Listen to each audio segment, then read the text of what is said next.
Test 1, 2, check 1, 2, 3, 4.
Good evening, everyone. Thank you for being here. It is 5 o'clock, and I would like to call this meeting to order. Please stand for the pledge. I pledge allegiance to the flag of the United States of America and to the republic for which it stands, one nation under God, indivisible, with liberty and justice for all. Thank you. I'd like to ask that everyone take a moment for reflection and meditation and prayer for our first responders and military who are defending our freedoms here and abroad.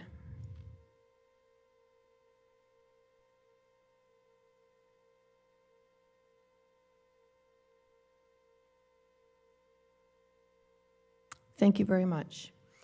So I'm going to call this meeting to order. Today is the March 16th. The time is 5:01.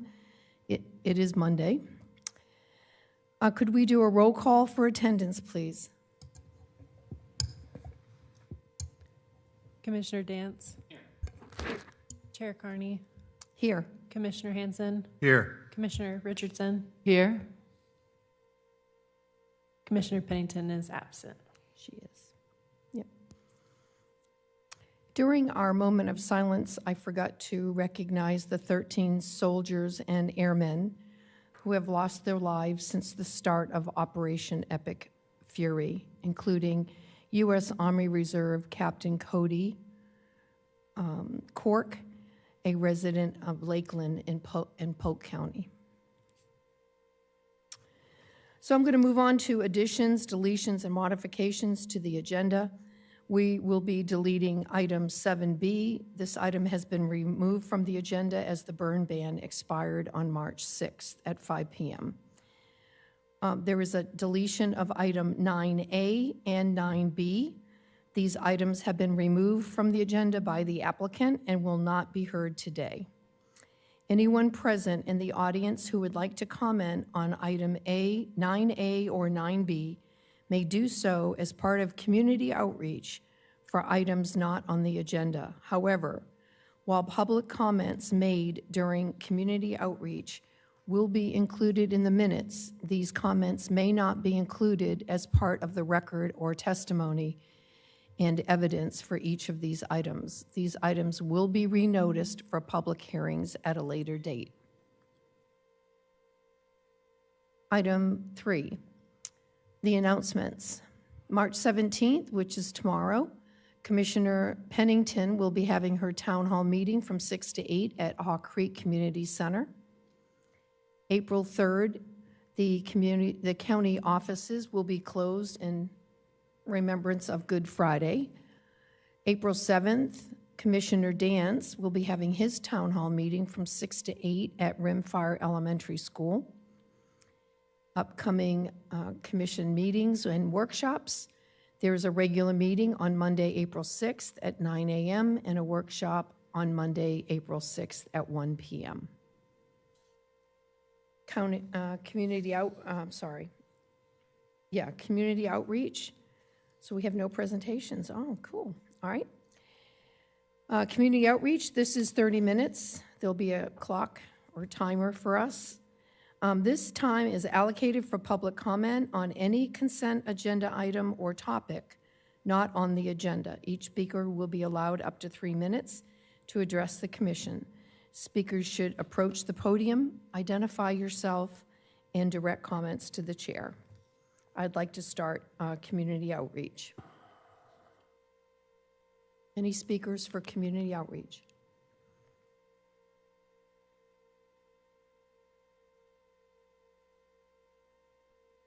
7 Ocean Street. We were, last month, we talked to you about a debrief for Hammock Harbor, and at that time, Chairman Pennington gave us the opportunity to reach out to you as well as staff members. I just wanted to let you know we sent you a first communication.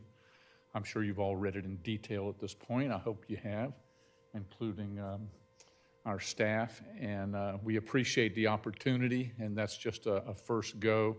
We are working now on more detailed suggestions, but we really want to work with county staff to do this, and so we're hoping to be able to set up some kind of workshop or at least a face-to-face meeting with staff to take the next step. So we just wanted to thank you and Chairman Pennington for that opportunity. Thank you. Great.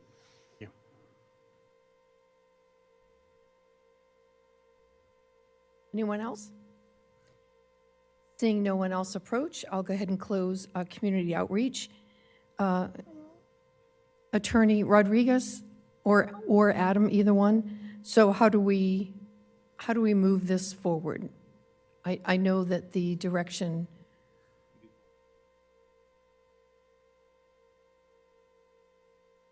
No, I'm talking about Mr. White has sent us a communication. So as we move with the Hammock Association, he represents the Hammock Association? Yes, ma'am. Oh, Yeah, he represents question mark? the Hammock Community Association, and then, I think that's on. He represents the Hammock Community Association. We have the initial report. I think you did mention you're going to have something else forthcoming. So then once we get it all together, I think we'll have a workshop scheduled with the board and/or planning board. Okay. And so we'll report back to you when we get that information. I was going to save it for my report, but I'm also be remiss. I would tap on the brakes a little bit because the Hammock Community Association has also filed a petition of writ of certiorari seeking litigation against the county. And if there's active litigation between the county and the association, I think now then in undertaking some type of working together, I think I want to have litigation be resolved prior to undertaking any other actions. Good. Okay, thank you. Madam Chair. Any other questions? And I do believe we have a rewrite of the LDC, which would be more appropriate in the context of the overall LDC if we're going to look at modifications potentially to the overlay district. That too, and I also wanted to then also put into the context that all the bills that were being contemplated to help correct any corrections to the former Senate Bill 180 have not gone through the legislature. Right. So we have another year of Senate Bill 180 looming over our heads. So we have to take that into context as well. All right. So before we move on to consent agenda, are there any board comments on the consent agenda? Does anyone have any questions on the consent agenda items? Yes, ma'am, I do. Yes. Mm-hmm. On 7E, it it's the consideration to increase the approved life extension clinics. But in the backup, it talks about providing for sheriff's deputies, physicals and all that. He's separated from us. He's got his own medical. So I'm not sure why that's in there.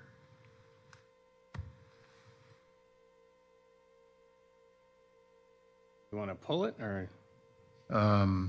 Sure, I'll pull 7E and we'll get into a discussion. E is an Mr. Brower here? Yes, Mr. Brower's here and is Chief Tucker. So, gentlemen, we're going to pull 7E for discussion on, okay, all right. Anything else? No. Pam? No, I have two different agendas for tonight, but they're matching. Okay. Okay, just to make sure. Thank you. I'm good too, thank you. All right. So I'll need a motion to pull 7E. Madam Chairman, I move that we approve the consent agenda with the exception of 7E. Second. Okay, I have a motion from from Commissioner, I Hanson. know everybody by their first Hanson, and a second by Commissioner Richardson. I'd like to call the vote. All in favor, please say aye. Aye. Anyone opposed? Okay, let's go ahead and ask Mr. Brower and Mr. Tucker, Chief Tucker, to come on up. There's a question regarding the 59,500 and bumping that contract up to 95,000 due to LifeScan Wellness Center Cooperative Purchasing Agreement. Madam Chair, if I could, through the chair. Please. Commissioner Hanson, where's that reference in there? Is it in the Clearwater agreement that we piggybacked off of? It's in the backup, and it says, I'll read it to you. Please. It says, the county administrator for Flagler County Board of County Commissioners approved the usage of a cooperative agreement piggyback from the city of Clearwater, Pinellas County. Agreement number RFP 53-23, employment-related healthcare services, specifically for fire and police pre-employment physicals, annual physicals, and fitness evaluations. I thought we had separated. The sheriff has his own medical plan. We don't do anything for him as far as medical anymore. I believe that's correct, but I think the contract language speaks to encompassing both fire and LE. It does what? Say it again. I believe that the contract speaks to covering, that contracted price is covering police and fire agencies. But we don't need it. But we don't do need that. that for police. Yeah, we don't do that. You could state your name for the record, please. Yeah, Robert Rounds, Procurement Manager. Yeah, even though the Clearwater one states fire and police, Yeah. we're only doing it for fire. We can piggyback their contract, but we don't have to assume the whole thing of their contract. That's their contract that Right. we're piggybacking Yeah. off of. Okay. We would limit it by budget, I would assume. Yeah, budget, and then, like I said, in our signed agreement, we would just reference fire, even though theirs says fire and police, we don't do the police portion. Okay, thank you.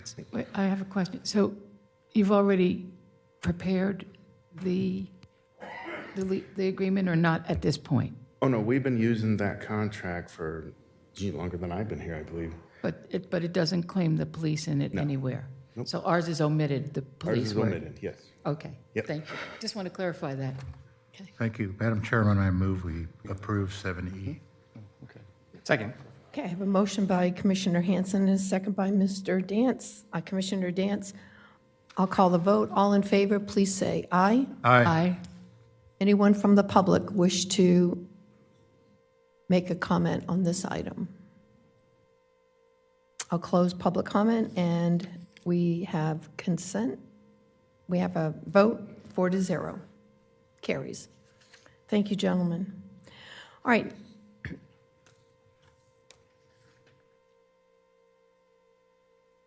We'll move on to Section 8, which is general business. Number 8, a letter 8A is partial plat vacation in a seascape subdivision. And I think we have Growth Manager, Acting Director Chuck. Hi, Chuck. Chair, Yes. members of the board, this is an application for consideration to adopt the resolution for a vacation of a portion of a platted seascape subdivision. The allowable statute that considers this is 177.101, Part 3, which states that governing bodies of the county may adopt resolutions to vacate plats partly or in total. Let me get the clicker up. The petitioner is Nancy and David Lesser. I'm not sure if they're here tonight. Thank you. And they can come up to comment if they need to. So this slide is a rendering of the subject easement to the rear of the lot. It's a 20-foot grading, drainage, and utility easement. This property is located on a cul-de-sac. This lot in general is it's one lot from the Atlantic Ocean. This is the plat, I believe it's from 1989, and the easement's not showing on the plat, it's showing on a note on the cover page. Front and rear lot lines, 20 feet for grading, drainage, and utilities. And this happens to be the end of the drainage easement. The easement does not exist on lot 16. It ends right here. There is the structure with outline of the easements, the platted easements around it. You can see the structure is not encroaching in any easement. There's nothing in the easement. There's no drainage facilities, and there's no utilities. So, as I said, as requested by David and Nancy Lesser, there's no apparent drainage facilities or utilities in the easement. It does not affect the right of access to other lot owners. That's right from the statute. And we have letters from all the utilities mentioned here that have consented to the easement. And the last thing is all taxes are paid in full. So the options are for the board are to approve the request and adopt the resolution for the vacation of the 20-foot wide rear lot easement, to deny the vacation and provide a rationale for the denial, including any findings, or to continue to a date certain. And it should be for the petitioners to provide additional information to the board. So with that said, I'll close and put this in the record. And if you have any questions, I'll be here, or the petitioner can speak for the vacation. Thank you. Thank you. Would you like to speak to anything in your application? Happy to answer any questions. Come on up to the mic, please. Thank you. State your name for the record and your address. David Lester, 56 Seascape Drive, Palm Coast. That easement's been there for a very long time. It's never been used. When the drainage project was done in Marine Land Acres, they didn't use that. We've contacted all the utilities. Nobody cares about it. We're just looking for flexibility. We can't do anything with that part of our property other than landscape. We'd like the option at some point to be able to move our septic over there and perhaps free up a side lawn for a pool. Any questions? I have a quick question. I'm not sure. That property, you have a sliver of this easement. Who's been paying the tax on that? We have. It's part of our property. So you've continued to be paying the tax on it? Okay. I just wanted to know that because sometimes there's these fickle spots like that, and I wanted to confirm. No, we've You've always owned considered it to be ours for Okay. tax purposes. You've been maintaining it as well, too, I'm sure. Absolutely, yes. Okay, thank you. Commissioner Hanson, did you have something? No, I had a hard time finding out what the use, why they wanted to vacate it. And finally, I found that they wanted to expand the septic field. I finally found that. Okay. So that's what I was going to ask, but. Okay. Great. Commissioner Dance, do Nope, you have any no. questions? Good to see you again, Mr. Lesser. Good to see you, Mr. Dance. Madam Chairman, I move that we approve the resolution to vacate a portion of the plat of Seascape subdivision in the PUD zoning district. Second. Okay, I have a motion by Commissioner Hanson and a second by Commissioner Dance. Anyone from the audience would like to address this issue? Seeing no one come forward, I will close public comment and move it up here for a vote. I'll call the vote. All in favor, please say aye. Aye.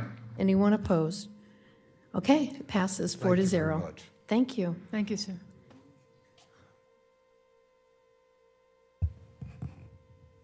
Okay, so item 8B. 8B is the Summertown and Veranda Bay Transportation Improvement Cost Allocation Agreement. We have our attorney, Michael Rodriguez, and Adam, you going to take this as well? Okay, great. I'll let you go ahead and start us off. Well, presented for you today is the approval of the cost allocation agreement between the county and the developer for both Summertown and, and Veranda Bay. This agreement was part of the negotiations between the county and the developer that came out of the 164 dispute resolution proceedings. So the gist of the agreement is that as development and construction proceeds in both Summertown and Veranda Bay, the developer has calculated what is the equivalent cost in order to basically monetize what it would be their proportionate fair share of their impacts onto John Anderson Highway. And based on the calculations that they have submitted, and that's what is considered, that's part of Exhibit A of the agreement, which is deemed the contribution schedule, that has been determined the amount of their proportionate fair share of the impacts on John Anderson Highway total $825,019.20. That is what is the estimated build-out project proportionate fair share. That amount will be assessed onto each property as they pull a building permit. And that amount will then be paid over to the county for the county to then establish a fund. Those costs will then, those funds will be used for the purposes of mitigating any of the impacts of their development onto John Anderson Highway. The agreement does call forth that the use of the funds are in the sole discretion of the county, and the whatever improvements the county deems are also in its discretion, and that the owners and developers do not have a state or any claim to direct how to use the funds for whatever purposes the county deems. In addition to that, the other provision in the agreement calls for a agreement to provide enhanced landscape. So the developer has agreed to provide enhanced landscape on the John Anderson Highway. The approximate valuation of the enhanced landscaping totals $400,000, and there's an agreement that this is over a 30-year period. What the county will do is the county will grant a license over the Anderson Highway right-of-way to the developer, and the developer then eventually their assigns and successors for the installation and ongoing maintenance of enhanced landscaping within the licensed area and with that area which would encompass the right-of-way. So these are the two main assessments that came out of our agreement with them. The agreement also includes in writing the written commitment of the extension of the willing seller commitment and evaluation period for the sale of the at maximum 153 acres of the preserve area. So that now extends out for 3 years from the 2 years previously enumerated in their master development plan with the city of Flagler Beach. This agreement shows that they will, we are honoring their 2-year commitment with in that master development plan, plus the additional 1 year, which they've agreed to with the county. So that gives the county 3 years for acquiring the funding to acquire that portion of land for preservation. The area to be determined when we determine what is going to be the best amount of land that's going to be necessary to accomplish the goals of environmental preservation on the lot. So those are the three main issues that came about as part of the agreement to be entered between the two parties. We did provide, they have executed their portion.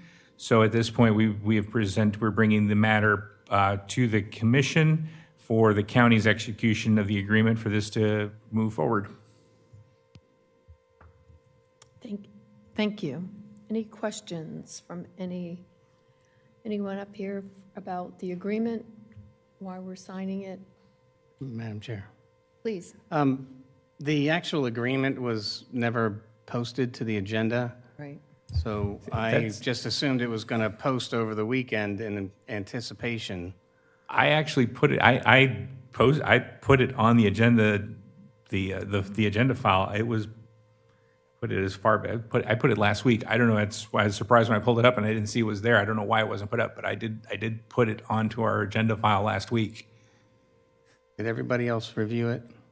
I didn't see it. I don't know why it did not. I don't know why it wasn't transmitted. I mean, so. I have no problems with what was included, but I would rather pick this back up at the end of the meeting if we could get everybody a copy of the agreement.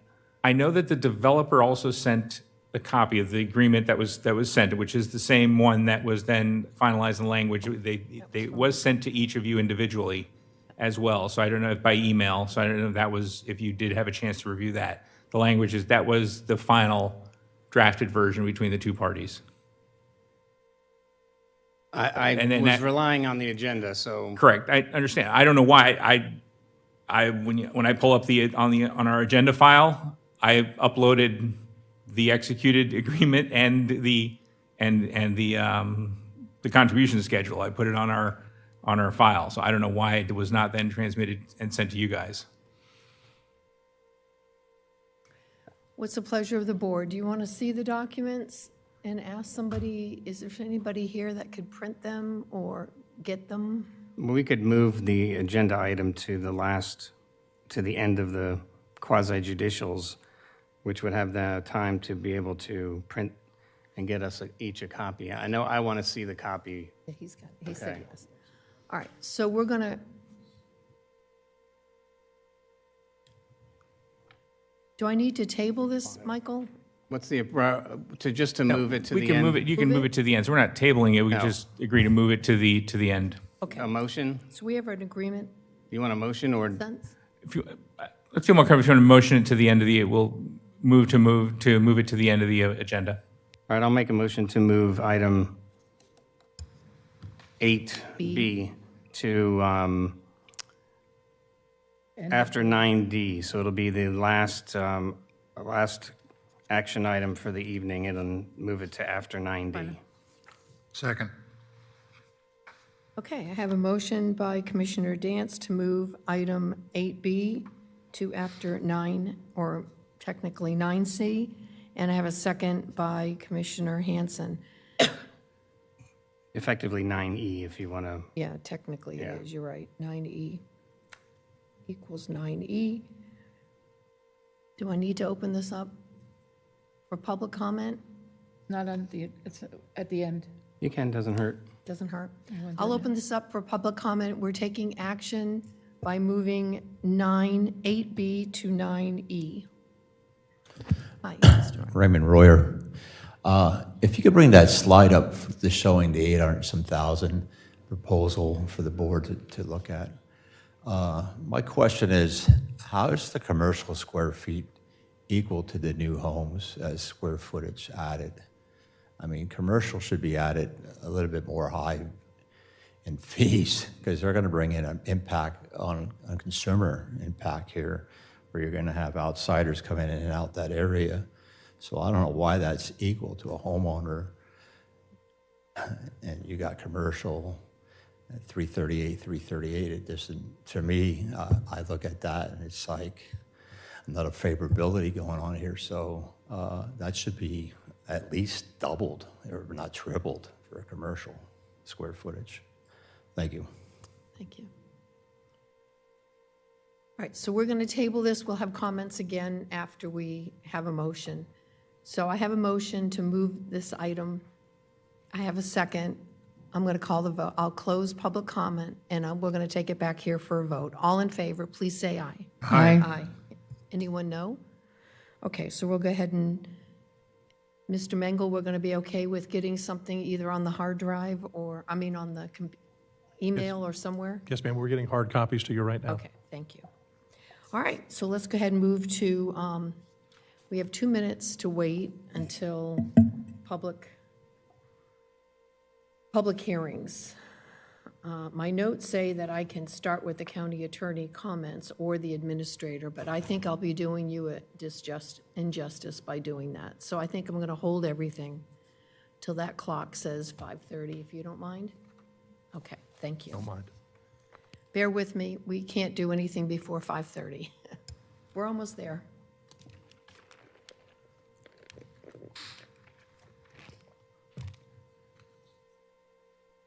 There you go, okay.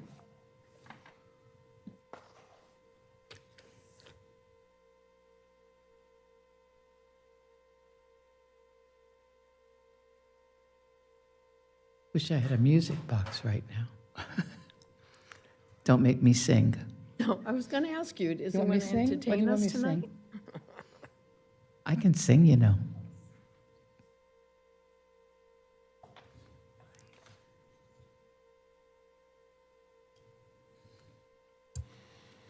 Da, da, da, da, da, da. Like the Jeopardy mode, right? There we go, 5:30. 5:30.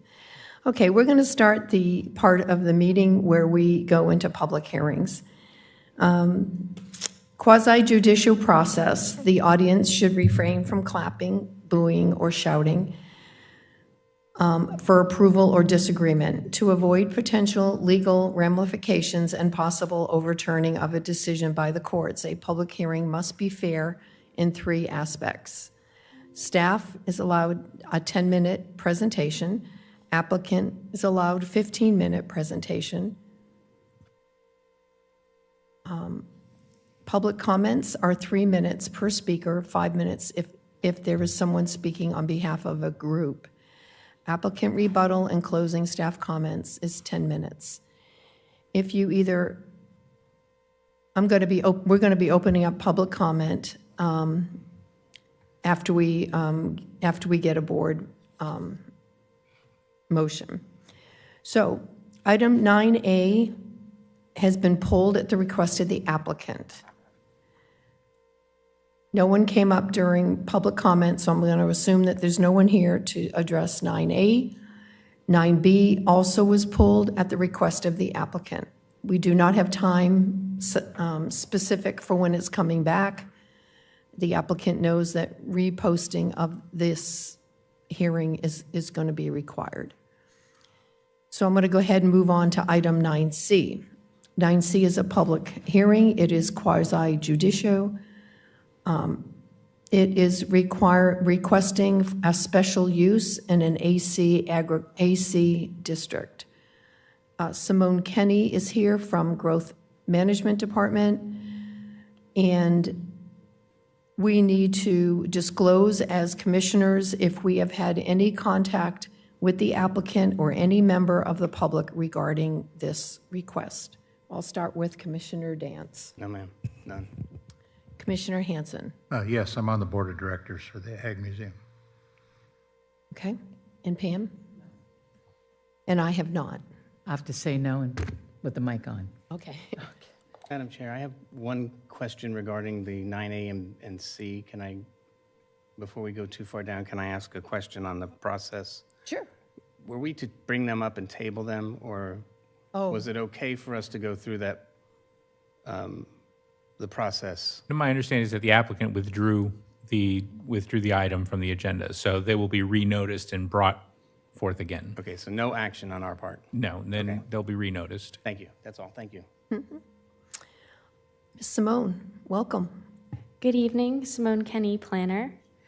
This application is for a special use for a telecommunications tower in the P&G Parks and Greenways District, which is a City of Palm Coast district, at what was formerly known as the Florida Ag Museum. Now it is the Florida Agricultural Legacy Learning Center.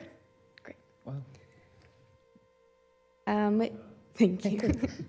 Here is the aerial photo of the Ag Museum. I'll say Ag Museum because it's a little quicker.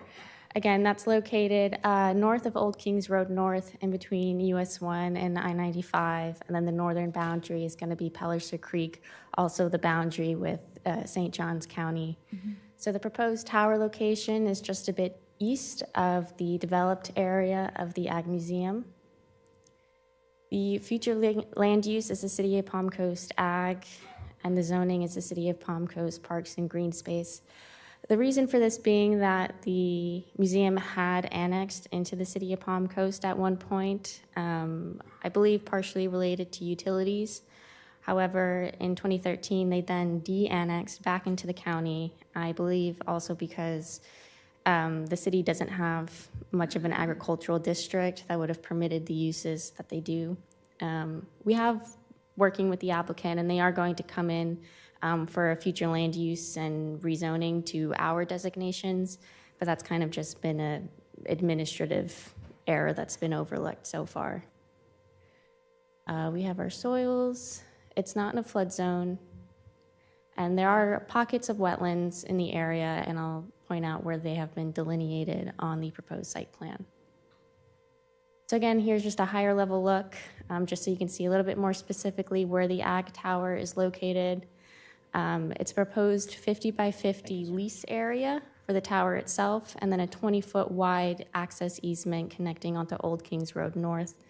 The proposed tower is 185 feet tall with a 10-foot lightning rod on top for a total of 195 feet.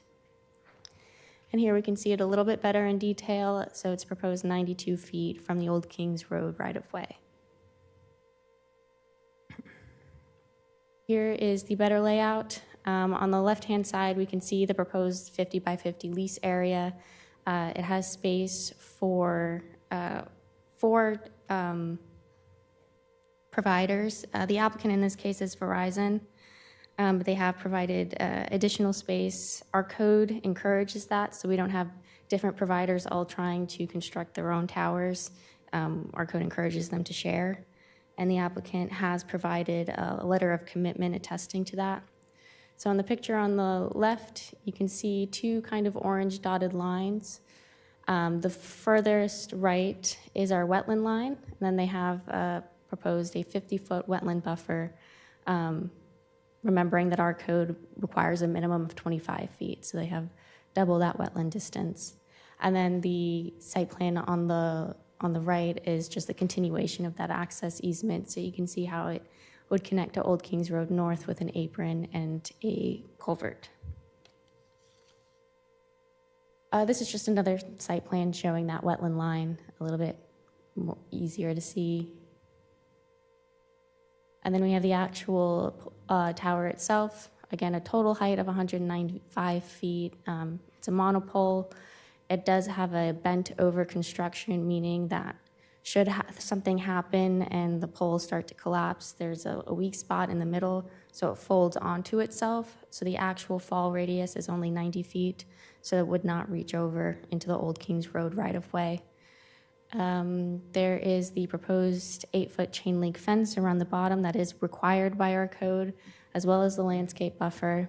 And then the first 50 feet are required to be painted forest green, specifically by our code to help it blend in. As part of the special siting criteria for special uses for a telecommunications tower, the applicant has to do a search for other towers within a 2-mile radius. In this area, the closest towers would be just a little bit to the northwest at the intersection of US 1 and I-95. That's the exit with all the "We Sell Oranges" signs. So there's 2 towers there, about 1.65 miles, and then a little bit east, there's another, the Crown Castle tile, 1.6 miles. There is a registered tower 1.4 miles directly to the east. That registration looks like it's been canceled and the tower has never been built. And then Verizon specifically likes to search outside a quarter mile for new locations for their towers to extend their service coverage. The property also has a deed restriction. Back in 1997, when the county deeded the land to the Florida Ag Museum, it did so with the restriction that the property shall be used as the state's principal museum and for related and ancillary uses from which the museum derives a continuing benefit or which complement the use of the property as an agricultural museum, including but not limited to such activities as leases or sales of portion of the property to third parties for such uses such as restaurants, lodging facilities, farmers markets, or souvenir shops. The applicant has provided that the lease to the telecommunications tower will provide long-term financial support and also improve operational capabilities, including connectivity, emergency communications, and potentially digital exhibits. So as part of your approval or denial tonight, you will also be deciding whether you would consider the lease to a telecommunications tower to be consistent with the deed restriction. So just going over the highlights, this is a special use for the tower. Again, 195 feet total. It meets all the special siting criteria of our code. It's located over 2,700 feet away from the nearest residential dwelling, whereas 300 feet separation is required.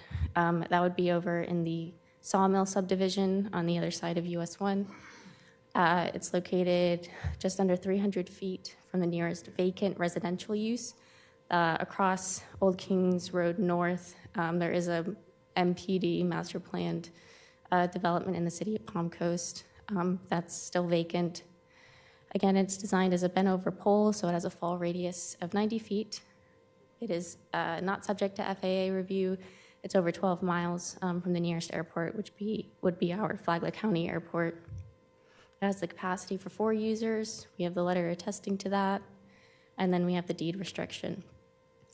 So the Planning and Development Board recommended approval at their February 18th, 2026 regular meeting, and no public comments have been received. So your options as the board, following the Planning and Development Board's recommendation to approve, you may approve the project, finding that all the special criteria as listed in the code have been met, and that the requested use is consistent with the deed restriction, and therefore approve the special use for a telecommunications tower on Old Kings Road. Or you can deny the project, finding that the special siting criteria have not been met, or that the requested use is not consistent with the deed restriction. Or you can determine that more information is needed and continue the request to a time and date certain. With that, I'll close out, waiting any questions or comments from the board, and submit for the record. Thank you. Thank you very much. Any comments or questions from Ms. Kennedy? Sure. Yep. Answered the one about the fall radius. I wasn't quite sure. I think when they're guide, they have a different fall radius. This one, as you mentioned, I guess collapses on itself, so it's a smaller radius. Yes. And then I think the only other questions was on the deed restriction. Is there an opinion? Did you come up with opinion that it's valid or that we're on solid ground? I mean, I know it's a continuing financial benefit, so to me, that is in favor of the museum.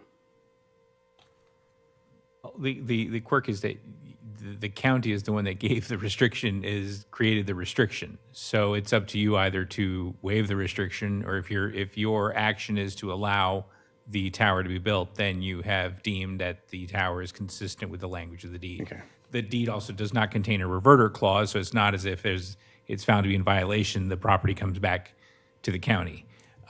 So your actions will determine whether or not it's consistent with the language in the conveyance, which the county itself is the one who gave it. Okay. Ms. Richardson, any comments, questions?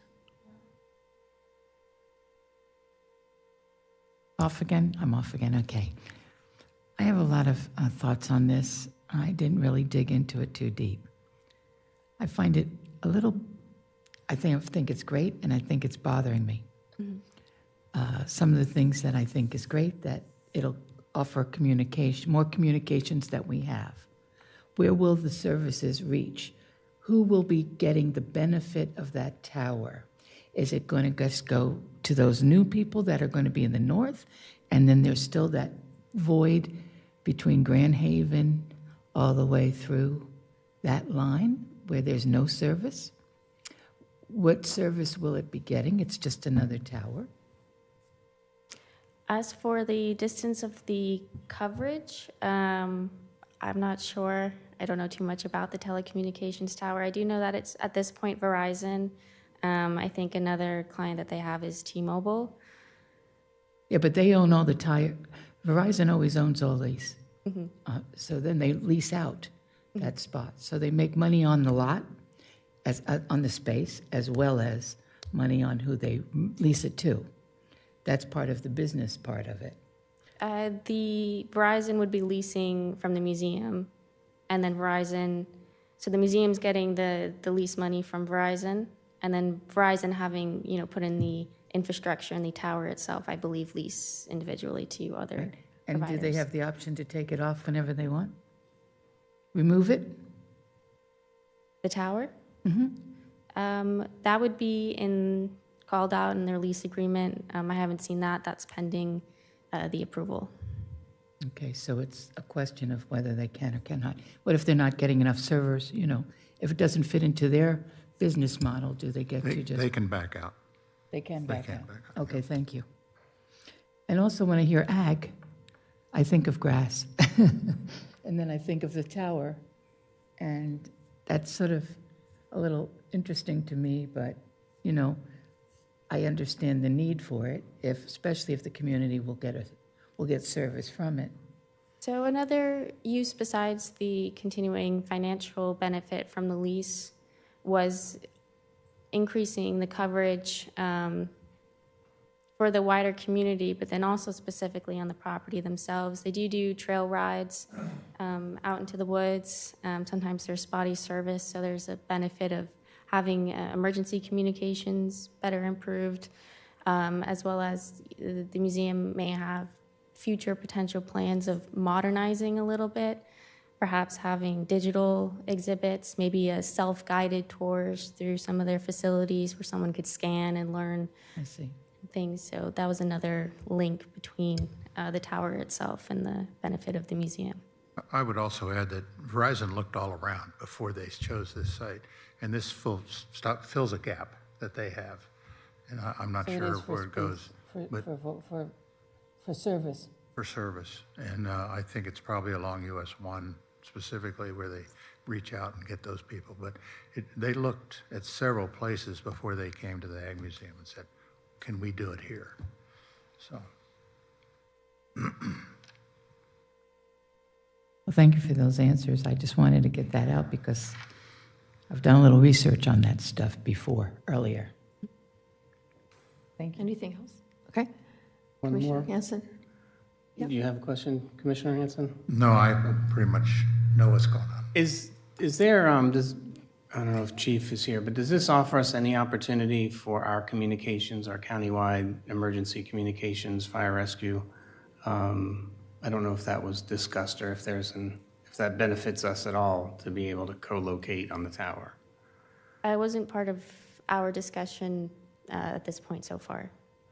Okay, so if there's an opportunity, we should take advantage of that. If there's no, I'm getting no in the back, so. That has not come up. It hasn't come up. Okay. Just a thought. Thank you. Andy, I think that's a great idea because that when you're on Pellicera Creek and all that, they may need emergency services there. I don't know if they have any access to it. Do you? No? No. You don't know either? Okay. Thank you. Okay. Would the applicant like to make any additional comments or answer any questions that you've heard? Kara Hoblick. I'm the Executive Director of the Florida Agricultural Legacy Learning Center, formerly known as the Florida Agricultural Museum. Mr. Timmons and his associate, Abby Porter, are not able to be here. They are on their way here, but they are stuck with travel issues. So they wanted me to express their desire to move forward on this project. And I would like to address a couple of comments and concerns. While this is not an agricultural entity, the deed specifically specifies that we are to be, our mission is to teach the public about Florida agriculture and urban living. But while we cannot financially sustain ourselves with just that mission through general public tours and school tours, we need to have other sources of income, and we are already doing things that are not agriculturally related, such as we lease 2 billboards, not agriculturally related, but it helps us pay our bills. We also rent our facility for weddings and other private events. So we need to do these things. We need to have several profit centers to be able to sustain ourselves and do the mission that we so desperately need to show to the public about Florida agriculture and the importance. And I'm willing to answer any questions. I'm good. I'll Thank point you. out that there's going to be a constant flow of funds coming to us or to the Ag Museum. They get $15,000 right up front, then it's $3,000 a month thereafter for rent, and then we get 40% of any new client on the deal. We get 40% a month on that. So it will be a nice steady income for the board to work with. All right, thank you very much. Thank you. I'd like to open this up to the public to see if there's any public comments regarding this item. Raymond Royer. Andy, it would be helpful for the fire department. There's a history of where communications in the fire department, emergency services use their radios, comm, and some individuals had their cell phones with them, and they were able to communicate with other departments to communicate by telephone. So it would add. The chief is right, it doesn't mix with the fire service per se, but there's situations where cell phones are secondary for fire service. Thank you. Thank you.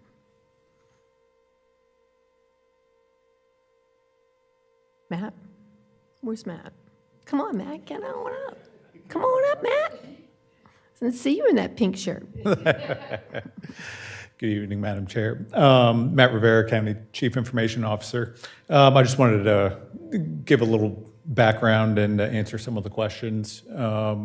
So the question specific that Chairman Dance asked, these particular towers aren't the same as the radio towers. So in that sense, no, it doesn't help us. But where it does help us is with the cellular coverage. All of our public safety vehicles are equipped with what we call cradle points, and they operate off of cellular.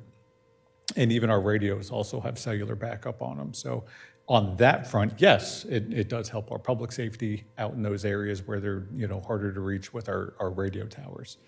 As far as the coverage was concerned, I know Commissioner Richardson, you asked for cell towers generally, and again, I'm not an expert on this or the specific tower that Verizon's building, but with modern towers, you're looking for like the 5G coverage, you're looking at a good 3-mile radius, and then it drops down from there the further you go out from the tower. But overall, with the tower and Verizon and anyone else they lease on the tower, it's always a benefit to have more communication coverage. Thank you, Matt. Yep. Anyone else wish to speak on this item? Okay, seeing none, I will bring it back up here for, I'd like to just make a comment. I I do not believe that this is an ancillary use for this property. But recognize that you can't put everything in a lease and you can't cover every ancillary, but the items that were discussed in the actual property, the lease, or the section that talked about restrictions, sorry, it's not a restriction, it's a deed, yeah, it's a deed restriction. You know, it's ancillary. You go, put your boat in the water, you might have a bait shop. You go to a restaurant, or you go to a marina, you might have a restaurant, so on and so forth. I just don't see this tower being, I know it is beneficial on the revenue side, but is that a reason that we put a tower somewhere that's not specifically carved out in our agreement for the museum or learning center? So those are my comments. I don't know that it's going to be a little bit of an eyesore up there. There is not a lot of residential right in that immediate area. And again, the benefit is questionable. The benefit is cash, but is that what the spirit of this deed restriction was trying to do when the restriction was placed on the property? So I can't tell, I wasn't here, but I don't believe it meets the spirit of the restriction. So you're saying they can't have weddings? No, I didn't say that. That's not on I the just- list. Weddings is not on the list. Nope. True. I mean, they didn't come before us for that, so they're coming before us for a structure. It's going to be a benefit to the I know they're county. using part of the grounds for heavy equipment training. I just see this morphing into something that is not the intended use, and that's probably for another discussion for another day. But if I could see what a strategic plan looks like, it just seems like things are popping up everywhere. And I do agree that coverage is not the best on Old Kings, but I don't know that if it's the learning center's responsibility to make that, to fulfill that need. But those are just my comments. I don't have any specific questions about all of it. I read what I was given, and so having said that, does anyone want to make a motion? Madam Chairman, I move that we approve the request for special use for a telecommunication tower in the city of Palm Coast B&E District at 7900 Old Kings Road. Second. Okay, so I have a motion by Commissioner Hanson and a second by Commissioner Dance. I'll call the vote. Can we roll call, please? Thank you. Do public comment? Oh, sorry. That's okay. Did I open it and not close it? No comment. We did? Okay. Yeah, My bad. Thank you. that's okay.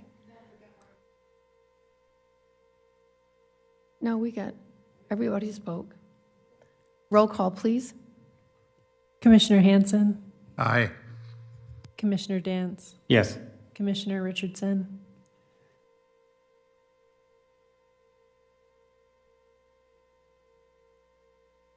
I did it again. For the sake of people that live out there that may not get service, I'm going to say yes. Just for the health and safety of our residents. Chair Carney. No. Okay, passes 3-1. Okay, thank you.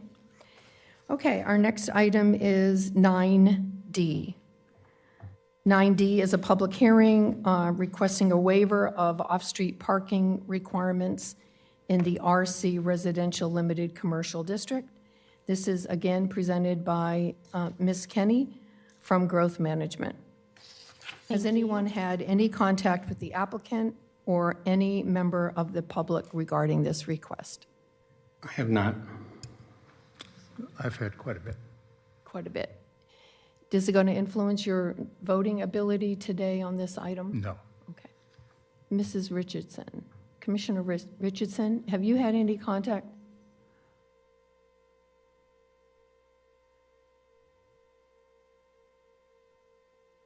The new restaurant. I have spoken with the gentleman who's involved with it, but nothing as per the project that I could come up with, just discussion about it. And I have I've read all of the, hope I didn't miss any, all the correspondences from the Hammock Association. I have met with the applicant, and everything I'm hearing is pretty much covered by the agenda item, so I'm okay. Thank you. Thank you. Again, this is an application for review for parking deviations and flexibility in the RC district at 5949 North Ocean Shore Boulevard. This property is located up in the Hammock, just off of A1A and at the corner of Milwaukee Ave. The future land use is mixed use, low intensity. The zoning is split with a little bit of C2 and the rest being RC. There is an existing building on the property, and that's located entirely within the C2 portion, although it is non-conforming for the C2 setbacks. It's not really in a flood zone, being located in flood zone X. The soils are well draining, and there are no wetlands on the property. Here is the survey of how the property looks today, north being to the top and A1A on the left-hand side. So towards the bottom, we see the existing structure currently located 5.5 feet from the front property line, 2.6 feet from the south property line, and just over 11 feet from that east property line there. The rest of the property is used primarily for parking, as well as the septic tanks. Currently, there are also some encroachments of pavers into the A1A right-of-way directly in front of the building. And the survey also provides your tree survey. This is the oldest site plan that we could really find digging through. This is originally from a septic permit. It's flipped, so north is now at your bottom, and so you can see the structure at the top. At that point, it was a restaurant with a stated seating capacity of 64 seats and 8 proposed shell parking spaces, and then more towards the east there, where the proposed septic drain field was. This is back when the restaurant was Mad Dog's Restaurant. Currently, or most recently, it was operating as 386.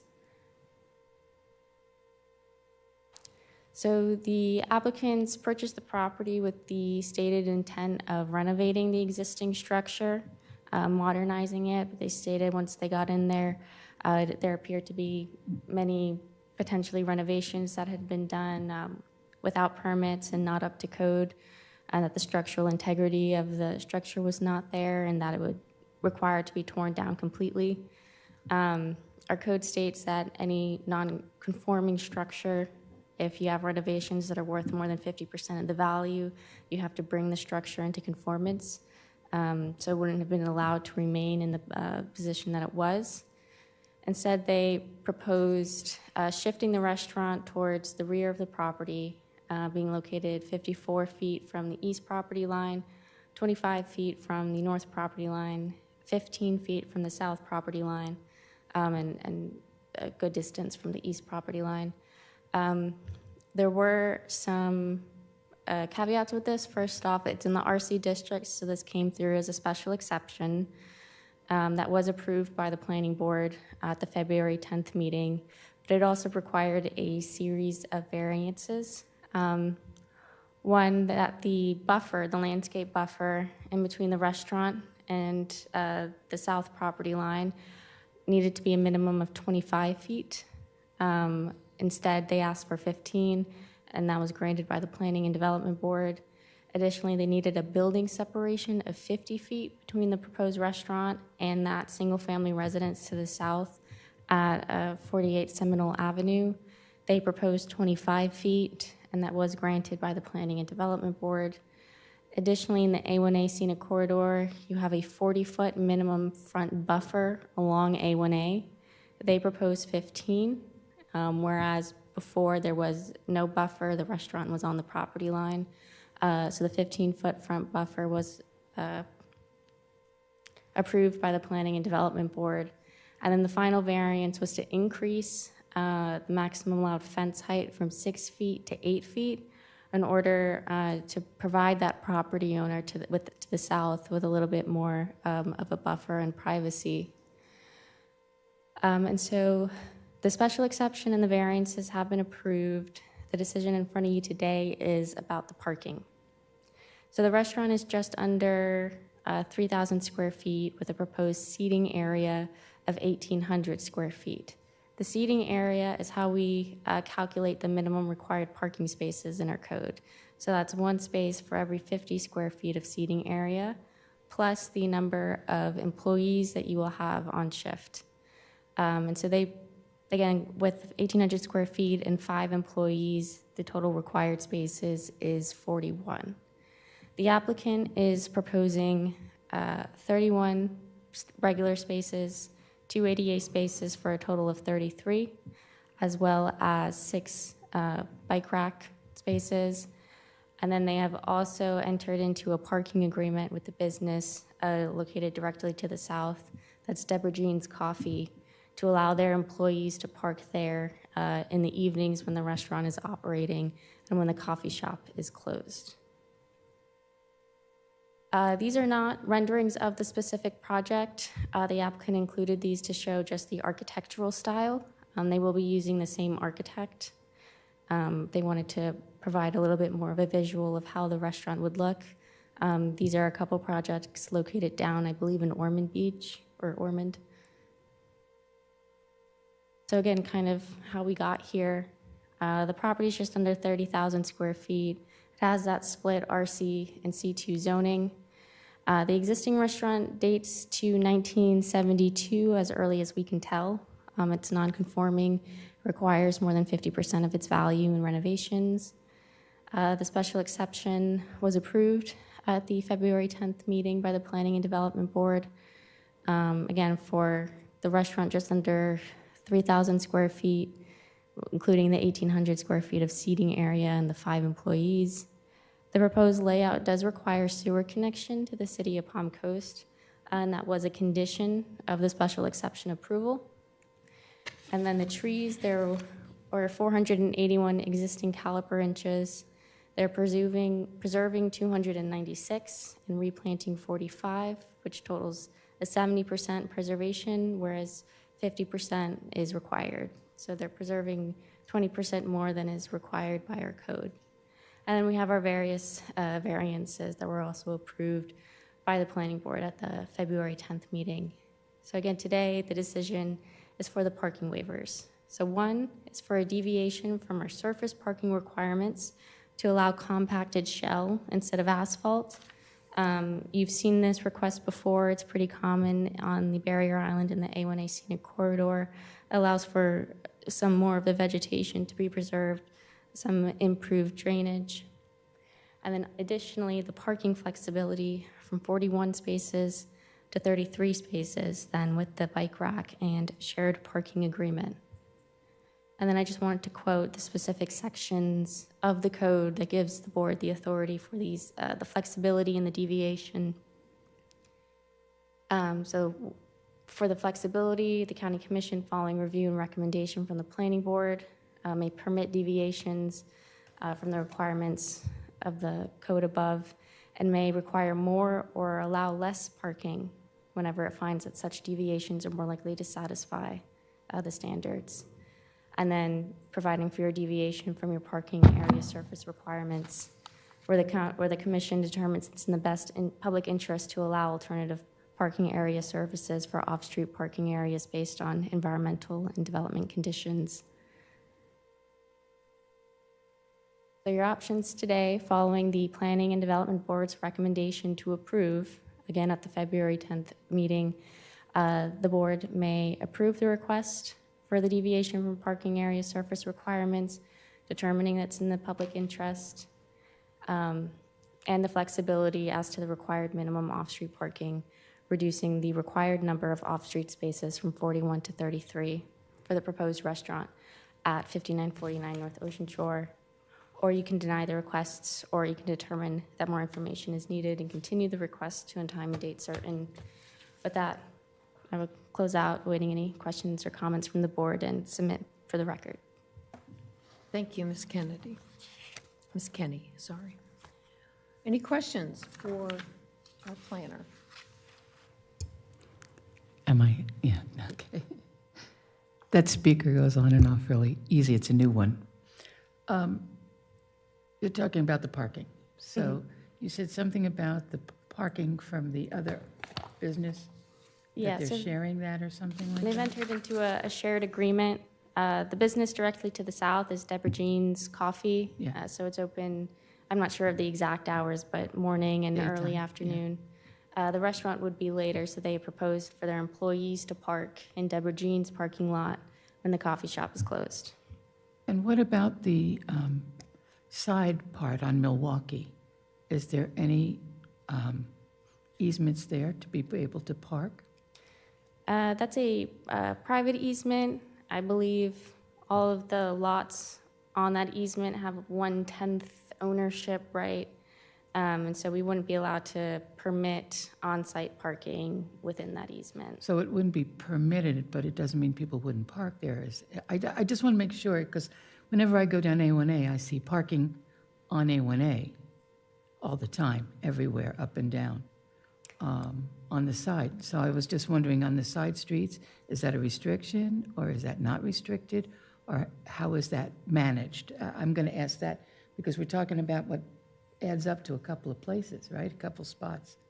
Parking in the right-of-way isn't authorized by our code. However, enforcement is through the sheriff's office or the state DOT. So whether or not they allow parking there or not, it can't be a consideration Just looking if of that our was, code, yeah. you know, even Well, parkable. unless how there's much- no parking signs, and then they can't park there. Yeah, but again, it would still be We've enforced gone through this by with the Brick the House, sheriff. and remember, the rules Yeah. were parallel. That was okay. Right. But not straight in. Yeah. Chuck Miranda, Acting Growth Management Director. The applicant has pledged to put some private road signs up, I believe, to stop the problem if anybody's parked there. Private road signs on Milwaukee, which is a private road. Oh, right, private do not. There will be enter, yeah. signage. Okay. Okay. Thank you. Yeah, it's, this side has a sidewalk too, which the west side doesn't, so it's less likely that you're going to have Okay, it has sidewalk. vehicles parking on the east side of A1A. I didn't drive over there, so I don't know. Okay, thank you. Well, when it was 386, they parked there. They parked on the sidewalk. They did? Yeah. Wow.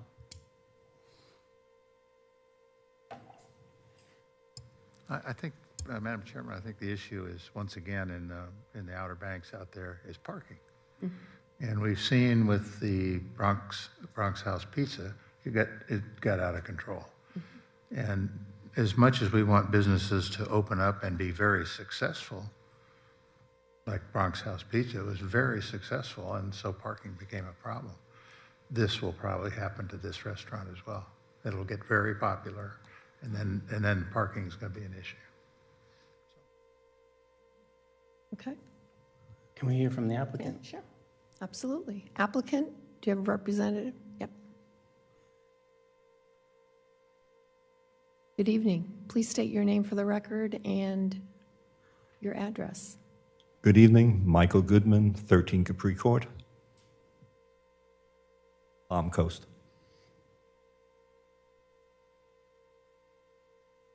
Good evening, Jeffrey Laddeman, Ladd's Coastal Construction, 27 Village Drive, Ormond Beach. Good evening, Commissioners. You're going to have to talk right into that Sorry. microphone. Yeah. If you have to lift it, you can. There you go. Yeah. Do you mind if I touch base on some of the comments you guys Sure, had? please. So our plan is currently to not allow any parking on Milwaukee Ave due to the request of those homeowners on Milwaukee Ave. Our current structure exits all parking onto Milwaukee Ave, so it's been a constant issue for all of those homeowners. Our plan currently is to fence all the way up to the DOT right-of-way to not allow any more parking onto Milwaukee Avenue or traffic onto Milwaukee Avenue. It is in the owner's plan to present no parking sign is there at our discretion or alongside with the county's discretion. The issue with the existing building at roughly 1,978 square feet of dining area with only proposed 8 parking spaces and roughly 70 seats. The overflow was pretty massive onto the DOT and people parking onto Milwaukee. We have proposed to get as many county-approved parking spaces as the property allows to the inch, while preserving as many trees as possible, especially the trees in the rear of the property. I believe that touched base on all your guys' comments. I would like to address the issue of the parking on A1A. There is a sidewalk, and there is a green space between the sidewalk and the paved road A1A, and there was parking there as long as I've lived in the area. And I would say that the parking there is good for at least 10 to 12 cars. I don't see it as a problem, and I hope you see it the same way as I do. Yeah, I think you're not going to have the problem that the pizza place did, because they had room for people to pull in 90 degrees. That's not here. You don't have that here. So people, if they park there, they're going to be parallel, and that's permitted. So. Correct.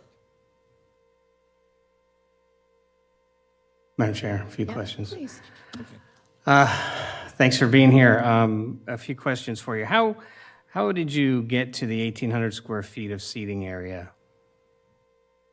Our rough dimensions, or on our conceptual site plan, is a 3,000 square foot building. The owners have requested roughly 1,200 square feet of kitchen, prep, and freezer space, leaving us a remainder of 1,800 square feet for dining. And how many seats will the restaurant have when fully built out? I personally do not have that question. We're figuring on around about 90 seats. 90? Yes, ma'am.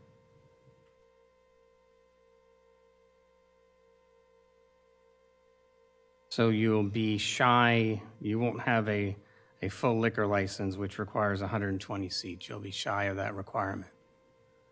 Not necessarily. Explain. There's a code in the liquor license which allows for how many meals you can serve within a certain time period, which is another way of getting the license.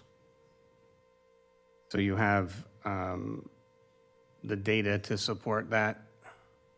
Not on me personally, I just have that from the partner that has dealt with the liquor authority for, I guess at this point, about 10 to 12 restaurants. Yeah, you did that at Bronx House. Yes, with the ones out of Orlando. Anything else? Yep. Just stand by. So can you, in theory, you can reduce the size of the restaurant. You just won't have a liquor license. It could happen, correct. Did you submit, were there any other alternative site plans that you submitted to staff, or did you just have this one? When you say alternative, do you mean like proposed in different locations? Yeah, to try and maximize parking or? We did not to staff exactly, but I think we have on total 36 renderings of this building of different ways positioned from the front of the property, in the C2, in the R2, in the middle of the property, in order to, be on agreeance with, fire, trash, parking, having the 24 feet of drivable space for vehicles, proposing the building in the rear of the property seem to meet every justification as much as possible, minus the 3 parking spaces. I would like to add to that we could have pushed the building back further, but I fought against that with my partners because I did not want to take down the oak that was behind the building. Right, and I think that was justification for the variance of the front buffer. That is correct. That was granted. The parking calculation is based on 5 employees. How was that number determined? That was determined by my partners. They're the operators. I'm just the investor. And So does that include kitchen staff, servers, host, bar staff, management? that would, to my understanding, they did all the calculations. Okay.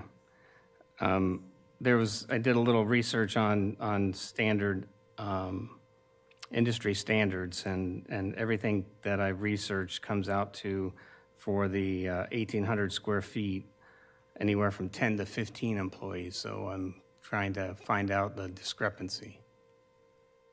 Unfortunately, I can't answer that question because that's not part of my purview.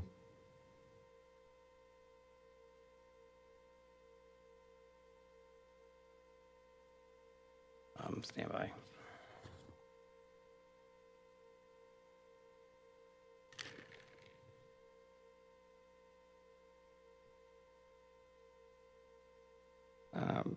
That's all I got right now. Thank you. All right, thank you. Commissioner Hanson, do you have any questions for the applicant? Commissioner Richardson? No further questions this time. I just have I don't know if we can, because some of these variances have already been dealt with, can we get into the weeds on any of these other questions about seating and all that other stuff? Can we make any conditions at all? Or is it just parking? The issue that's before you is the parking deviation. Right. So that's what's to be decided upon today. That's the application. That's what's here before you. I just have a concern about the back. I respect the fact that you want to save the tree, and so do we, but I see a patio back there. I see outdoor entertainment back there. I see some residential conflicts back there that I don't know. No and no. No, okay. That'll add seating, that'll add that kind of stuff that we don't want to get into if we're doing ratios right now. Have you guys talked to the owner at Seminole Avenue? Yes, you have. Is he here today, or? She. She, I'm sorry. Say, could it be a she? Green. All this over here. We did. His name is Bob Green. He was at the planning board meeting where I do believe he disagreed with the building position. His justification was that his building, he wanted it to be 50 feet away when his existing building is 34 feet away from the structure currently. So it's non-conforming already? Yes, ma'am. Okay. All right, that's all I have. Okay. Anyone? Thank you. I'll go ahead and open it up to the public. Please state your name and address for the record. You have 30 minutes unless you're representing a group. Thank you. 30 minutes, that'd be good. Oh, sorry, 3 minutes. 30 minutes in total. Yeah. Do y'all want a copy of my notes? We'd have to give it. If you have enough copies for I everyone. do. Yes. There's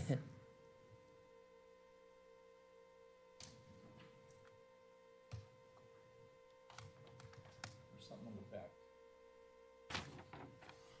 Thank you. I don't know if I get 3 minutes or 5, speaking on behalf of the Thank you. Hamlet Community Association. You have 5 minutes. Could you please set the timer for 5 minutes? Thank you.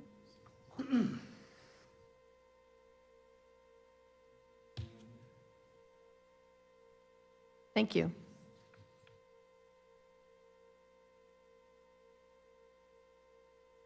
And the overhead, Carlos, when you get a minute. Yep, thank you. Thank you, sir. Did I turn it off? I might have. Technical difficulties. There we go. Is there a way to? No, No? Nope, you have Got to it. just move the paper, sorry. move it around. There we go. My name is Ed White, and I still live at 27 Ocean Street. And I'm speaking on behalf of myself, but also the Hamlet Community Association, okay? First thing I want to say is we all absolutely look forward to another dining option, another restaurant in the Hammock. We absolutely welcome that. But I want to make sure that we feel, you know, that we feel that this is a very important decision you're making tonight because it's going to set a precedent. Sewer is in place, and it's going to cause more development to come down A1A. I think we all understand that. And this is the first business, new development, that's going to hook up to sewer. So this will set a precedent for other businesses coming in. Now, I know that the variances have already been granted by the planning board. We were there, we're not sure why. They're egregious. Normal 1 to 2 foot variances happen pretty regularly. These are 40 to 15 feet in front, 25 to 15 feet on the south border, as well as a reduction between a commercial and residential property, Mr. Green, from 50 to 25 feet. You're making a decision on the parking variance tonight, but the reason for the variance is already granted, and the reason for the applicant asking for a waiver for the parking spaces is the same. The building is too big for the property. I think you all know that just from your questions that you asked tonight. The building is just too big for this piece of property. They already mentioned that they're trying to save trees, and we appreciate that. A smaller building would save more trees. They also talked about an agreement with Deborah Jeans. There's some issues there. Deborah Jeans is open till 5 o'clock on the weekends. There's also not enough parking. I think Commissioner Dance brought up 5 spaces for employee parking is not enough. And what happens if Deborah Jeans sells to somebody else? Does that agreement get passed along? Or is there no longer an agreement with the neighbor? I mean, we think it's very neighborly, but it's just not a reason to grant a waiver on the parking. So before I finish, I want to turn it over. There's one other thing that I was confused about, or we're confused about. These were the justifications they gave in the packet that you received. And the first one talked about saving the trees. We already discussed that.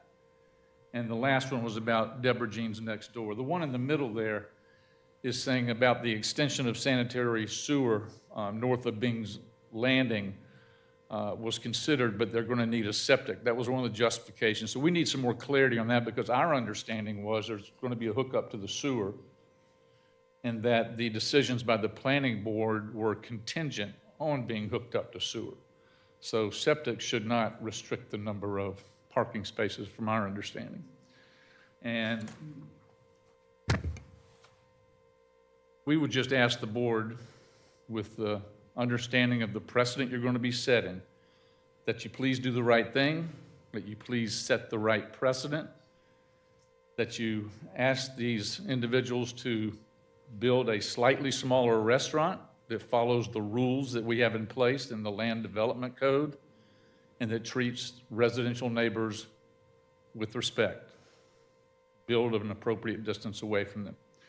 And we really are looking forward to the tacos, and that's a serious statement. We need another restaurant. We just need it built in the right way. Please follow the rules. Thank you.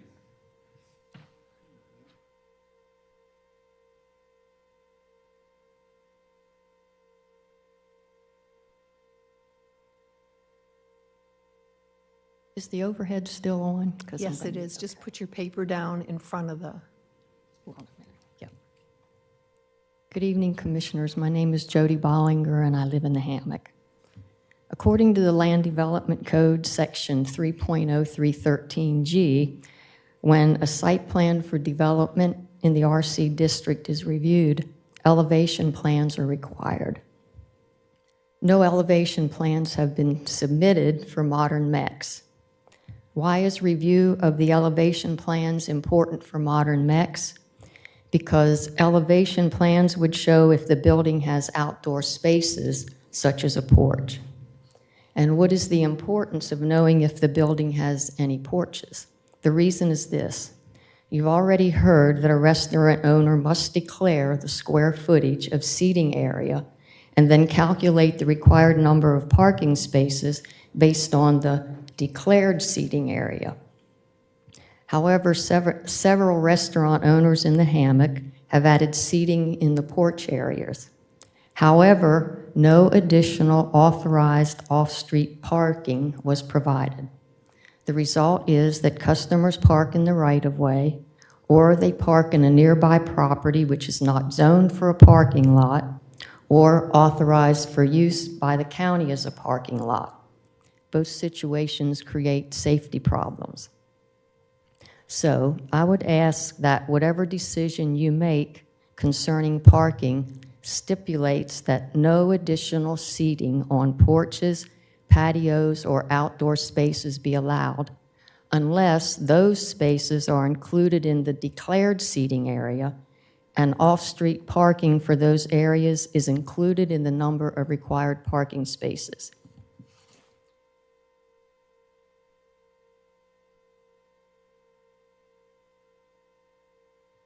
If you allow inadequate off-street parking, more problems, as shown in these photos, will occur along A1A and the hammock.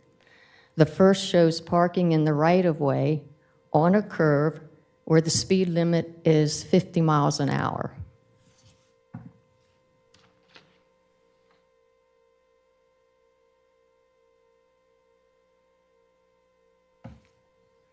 The second photo shows parking in an unauthorized parking lot with no controlled ingress or egress onto A1A where the speed limit is 50 miles an hour. And I took both of these pictures within the last 10 days. Thank you. thank you.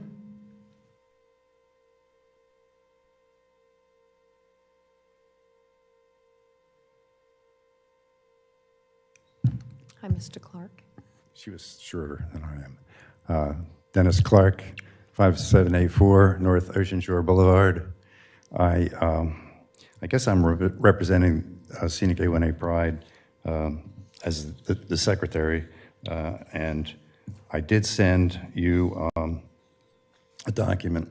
Are you requesting 5 minutes, Dennis? I don't think I need 5 minutes. Very good, thank you. I sent you a document with 15 pretty unimpeachable reasons why this is a bad idea to approve the 33 spaces when at least, I calculate at least 46 are needed. So hopefully you've read that. If we could put the projector back on again, I'm sorry. This just came up because we talked about the right-of-way, and if you look at the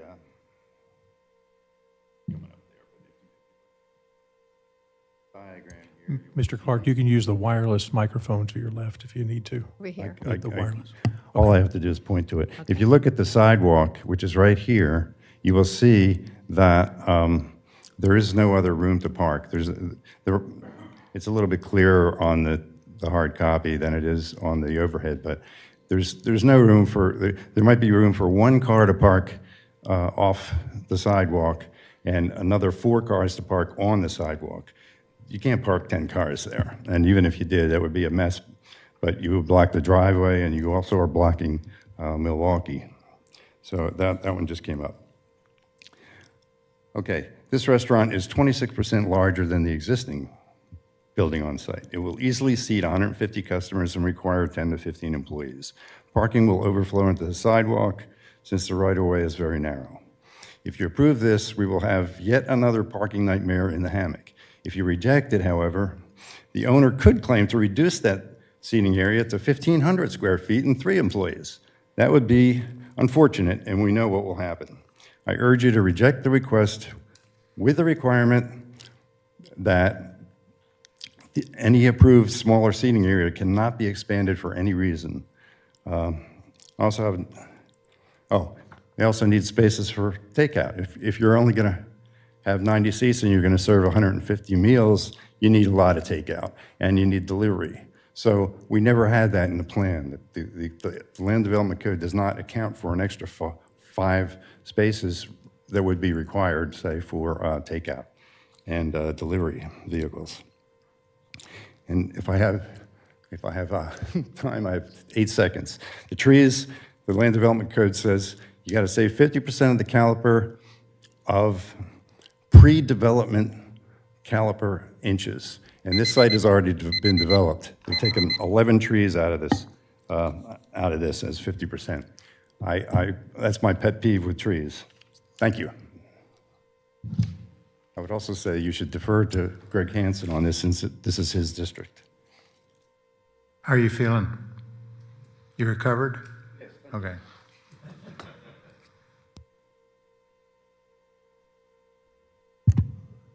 I don't know that you need this. It's the same email that I sent out. My name is Dr. Lynn Bravo Rosewater. I live at 200 Ocean Crest Drive in the Hammock. I want you to think for a second about 5 employees. Someone's got to be cooking. I hope someone's washing dishes so you're not going to eat on dirty dishes. Someone has to be setting tables and unsetting tables. Someone has to be taking orders. If there's 90 seats, how are 5 people? It's not even feasible. And I think that's one of the problems that we have. You get presentations, and what they give you is such an undercount.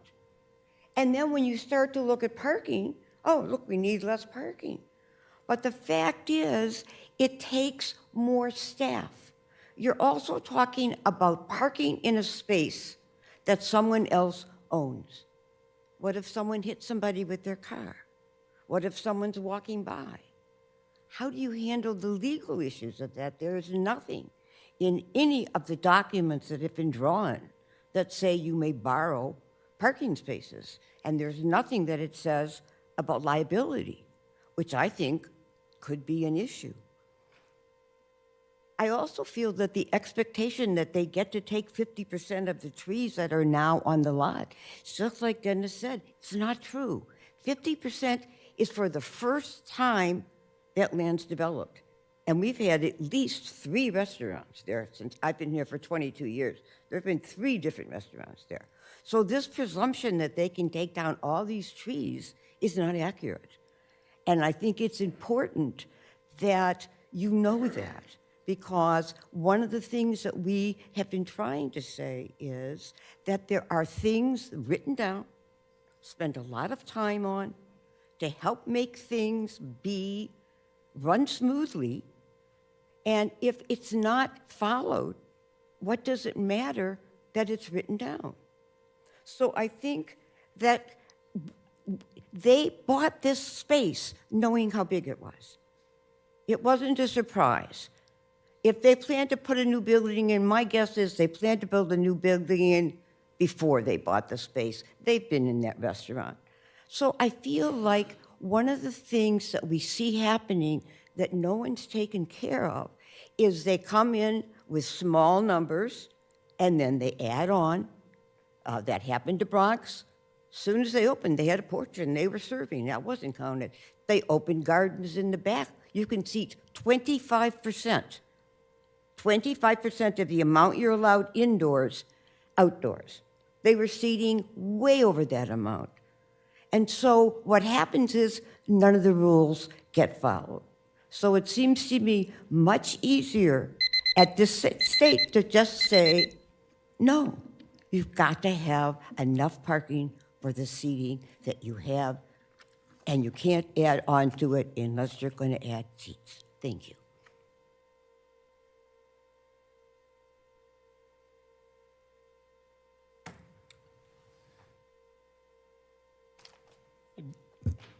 Good evening, Madam Chairman and board members. Thank you for allowing us to address you this evening.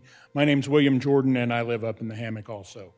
I'll be real quick because I think everybody else has tapped on what I wanted to. I did come to the planning board meeting where the variances were approved, and I was a little surprised when one of the board members mentioned, I'll try to quote him, I wrote it down after watching the YouTube. He said to Mr. Green, who built the home right next door, he said that, and I quote, "For the gentleman who bought the house next to him, and I appreciate your comments, the one thing I can tell you, sir, is that you did buy a property and build that beautiful structure right next to a restaurant that everybody knows the parking was a nightmare. So it isn't like you had a lot that was, a scenic little lot," and then he went on. Well, with respect to that board member, I kind of understand what he was saying. My point is, Mr. Green, in purchasing his home, and I think the reason he's not here was because he had international travel plans, but he expected, as I expect, as a property owner, that we have protections from the buffers that are already in the county ordinances, and that when the development comes, it will be considered. And others, if the site plan doesn't work, instead of just saying, well, yeah, we'll give you a variance for that. For example, the parking now is going to be an issue. It's, okay, let's go back to the drawing board. Let's see how we can make this work. It's compromise needs to take place. Also, when we had the last Hammock Harbor meeting, Ms. Manfrey, a realtor that helped, I guess, in that process, mentioned getting Publix up and running took 14 site plan reviews. It's a process, and that's why I think we need, as Hammock residents, we expect, especially in the scenic corridor overlay, for the real purpose for the ordinances to be enforced and really looked at. We understand there is small variances, small things can be allowed, but when you're talking, 10 parking spaces and we've already got parking problems and they could have outdoor seating, it's just not, it's not going to be a positive business then. And so I actually request that you deny the request for the waiver and encourage the applicant to come back with a plan that will meet the parking requirements. Thank you. Thank you. Anyone else want to approach for comment? Seeing none, I'll close public comment, and I'd like to ask, does staff want to rebut any of the comments that were made, or? There, Simone Kenny, planner. There was one question about the septic tank that was on their initial application, but going through the TRC process, they realized they would need even more variances and setbacks, so they ultimately decided to not have the drain field and just do the connection to the sewer line, even if that took longer. I think there was another comment. We get a lot of, there's a lot of comments about trees. What is a pre-development tree? Our code doesn't define whether that's the first time a property is developed, whether that's each and every time it's developed. We do have a timeline in our tree protection code. When you replant trees, you're obligated to maintain them for at least 2 years, or you're subject to inspection for at least 2 years after your approval. So it's kind of resets every time. Thank you. Any questions of staff? Okay. So, I got one thought. It's a thought. I'm not sure what it is now. The wine store, there was one that had a music stand. I have to think of what the name of it was. Bartlett's? It's Bartlett's now. Now it's Bartlett's, but it was. Hammock Wine That and sounds Cheese? good. That sounds about. I think that was it. Yeah. and they had outdoor music, and they had a lot of, they had about 5 parking spots in front. And then people parked erroneously all over the place. And what happened to it now? What is it now? It's bigger, it's the same. It's a bigger, restaurant. yeah. It's a restaurant. And yet they still have the same parking, right? Mhm. So does that fit to the code? The redesign, does that fit to the code? That's a question.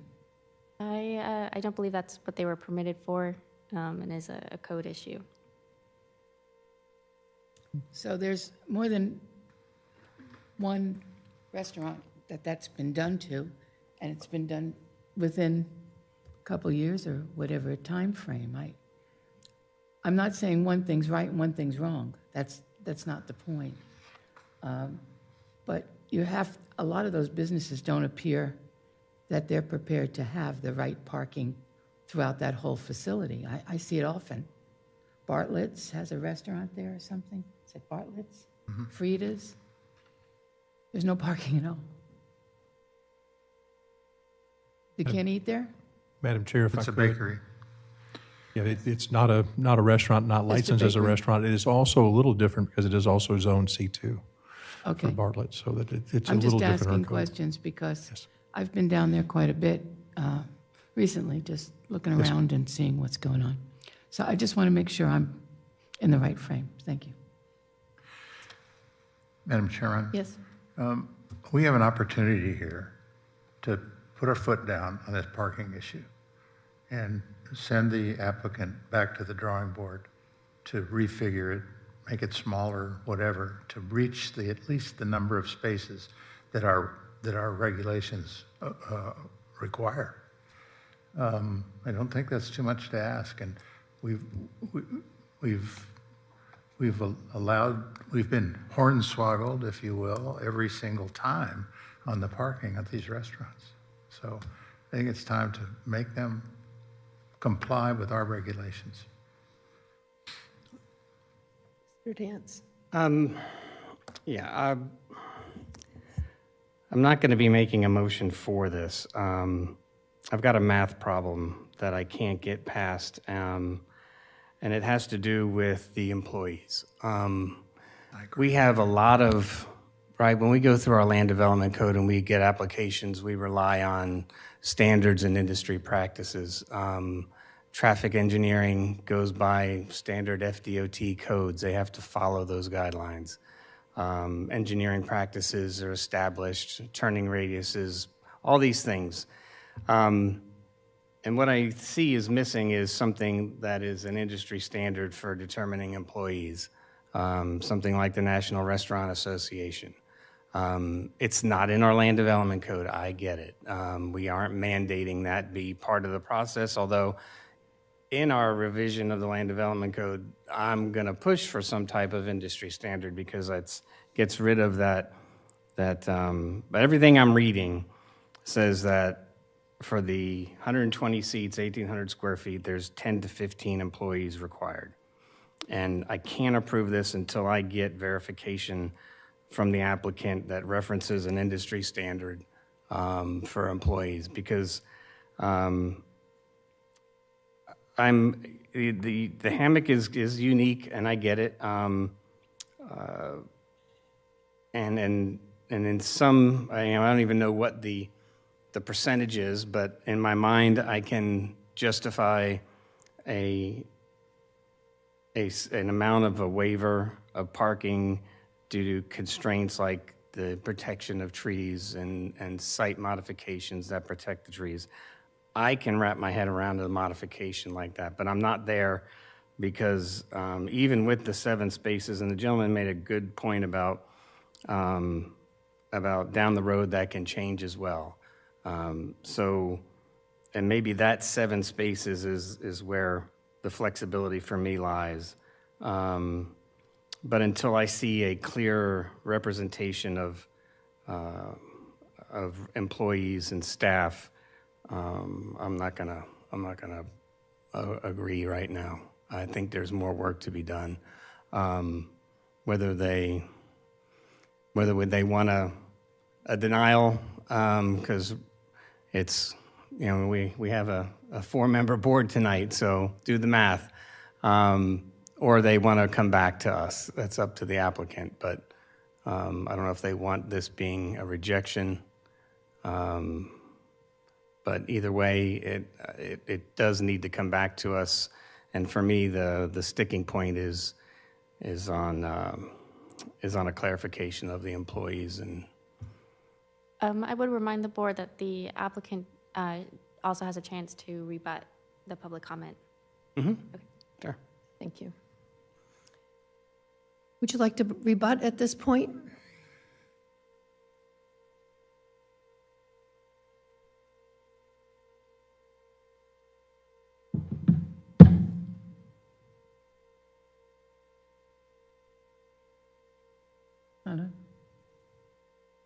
There he goes. There it is.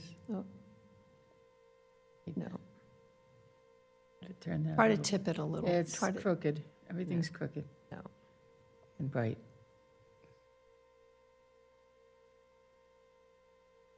They That wanna an try- Android. Where are you? Is that an Android? Right. That wasn't fair. Basically, if you can see the parking now, for me, thank you. Sorry, scoot by here.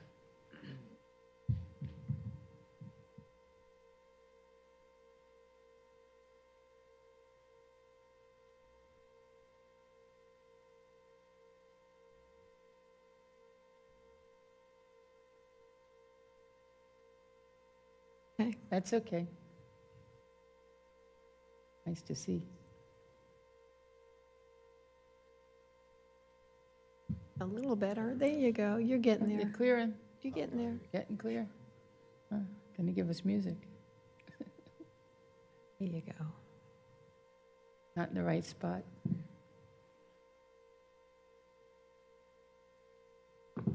There you go. Oh, there Thank we you. can see it. Yes, Yep. much better. Yep. Thank you.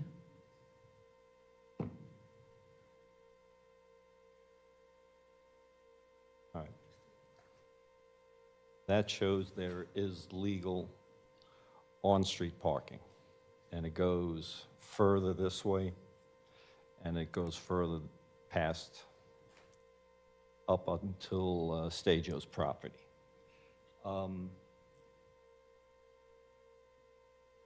So this, this theory about not enough parking, there's more than enough parking in this area. You can park on the other side of the street. There's so many, there's so much parking there, it's ridiculous. There's been a restaurant there, 386, for many, many years. There never seemed to have been a problem. There are other restaurants up and down the street. And if we get singled out for doing what everybody else is doing, that's not fair. It's justified parking. It's allowed. We called the police department to verify that. We got verification. We're allowed to park there. Other restaurants might not have this luxury, but there is a sidewalk, and where people saying that people are going to park on the sidewalk, I don't see it now. I don't see it in this photo. If you want, we'll move the building back further, take out the other oak tree, plant some small oaks around the property. Not a problem. I have no problem doing that. As an investor, as a landlord, none at all. I'm not an operator. I'm out of that type of business. I'm just, looking at different options. As far as the sewer is being attached to both JT's, well, I don't know what his name is now, and also to the Bronx House. The applications are in, they're being worked on, they will be hooked on within the next 3 to 4 months. The engineering has been done, I believe, Simone, have they sent in any drawings yet? No, not yet. Well, that'll be happening shortly. We wouldn't build this building on a septic tank. We got okays from the city of Palm Coast. The extension is out to bid presently. The bids are supposed to be back in, I believe, you would most probably know better than I do, but I believe it's in July, and it's going all the way to Marineland. So that's why we're taking out the septic system, we're taking out all the waste holdings, except for we'll have to have a grease trap. You know, you keep pointing to a porch in the back. There's no porch there. There's no porch in the front. You know, the design was made so that there really are no porches. So, you know, that's, you know, a fabrication in someone's mind because something happened before, it's going to happen again.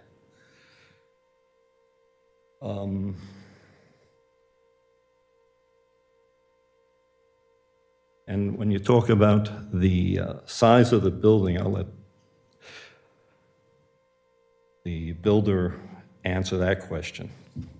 So that's what I have to say.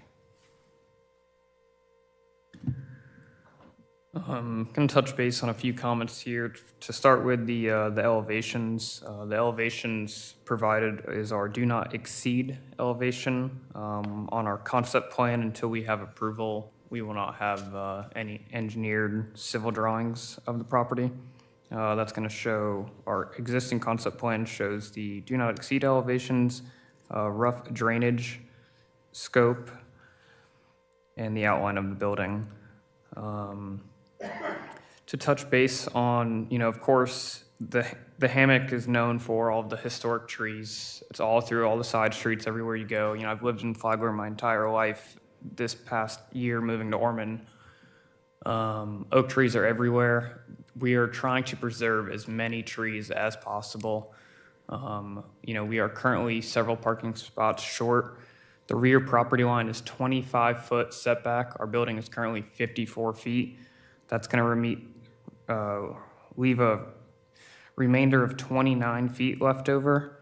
In order for us to pick up 6 additional parking spaces, we'll be able to get that granted in that shift of the building, moving it backwards. However, we do remove the prettiest and largest tree on property. The canopy on that tree covers the entire property. It goes over top of the neighbors to the east property, and it'll be almost touching the building footprint to the west. The building was positioned at 54 feet to maintain that canopy of the tree to best possible. If the commissioner's plans are to deny this project over the parking spaces, our plan is to move that building back to our setback limit, removing the tree, picking up 6 more parking spaces. So, you know, it's 50-50 every time on any building up in the hammock, whether it's, you know, too little of parking or to save the trees. You can go to any restaurant up there pretty much. Every single restaurant is non-conforming on the spaces. Everybody likes to use Bronx House as an example. Nobody wants to talk about the other restaurants. You know, not one person up here mentioned Roadies, or not trying to single any other restaurant, but nobody wants to mention anything else up there. And, you know, I think a lot of that has to do with some personal matters with applicants and owners and things like that. I don't think it's a good idea to shut this project down over parking spaces when the owners have tried to do everything possible to pick up parking spaces while remaining to keep the amount of trees as possible. The existing structure, you know, that everybody enjoyed going to only had 8 approved parking spaces with 64 seats.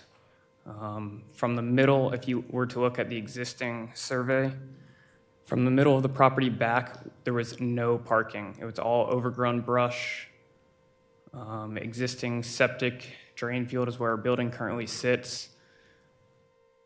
There's a cluster of trees there in the middle that are existing that cars kind of just all parked one way or another around and overflowed all up and down Milwaukee Avenue, exited onto Milwaukee Avenue, parked all up and down this A1A.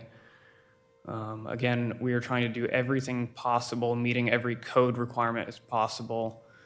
The existing structure meets absolutely no setbacks anywhere. I mean, it is 30 inches from Deborah-Jean's. Our current setback would be 15 feet from the property line of another structure, 25 feet from the existing building. So, you're trying to, everyone mentions to make this building smaller. The existing building has, 1,900 square feet, 1,978 square feet of dining area. Our owners are requesting 1,800 square feet of dining area. Why should they be, requested to make the building smaller when the existing building is larger? A lot of the comments at the board meeting or the planning board meeting touched on the trees, on how many times this property has been developed. It is to my knowledge that the development posts or predates the land development code, and it is not to be used against us. I believe that is everything. Any questions or comments to the applicant? I would just remind you that you have been the recipient of 4 variances. So don't throw threats to us about the tree being the lone. Those variances were accommodating so that you can save the tree in the back. And if you look, the extra 15 feet you got from the front setback is exactly how much area you have acquired in the back to save that tree.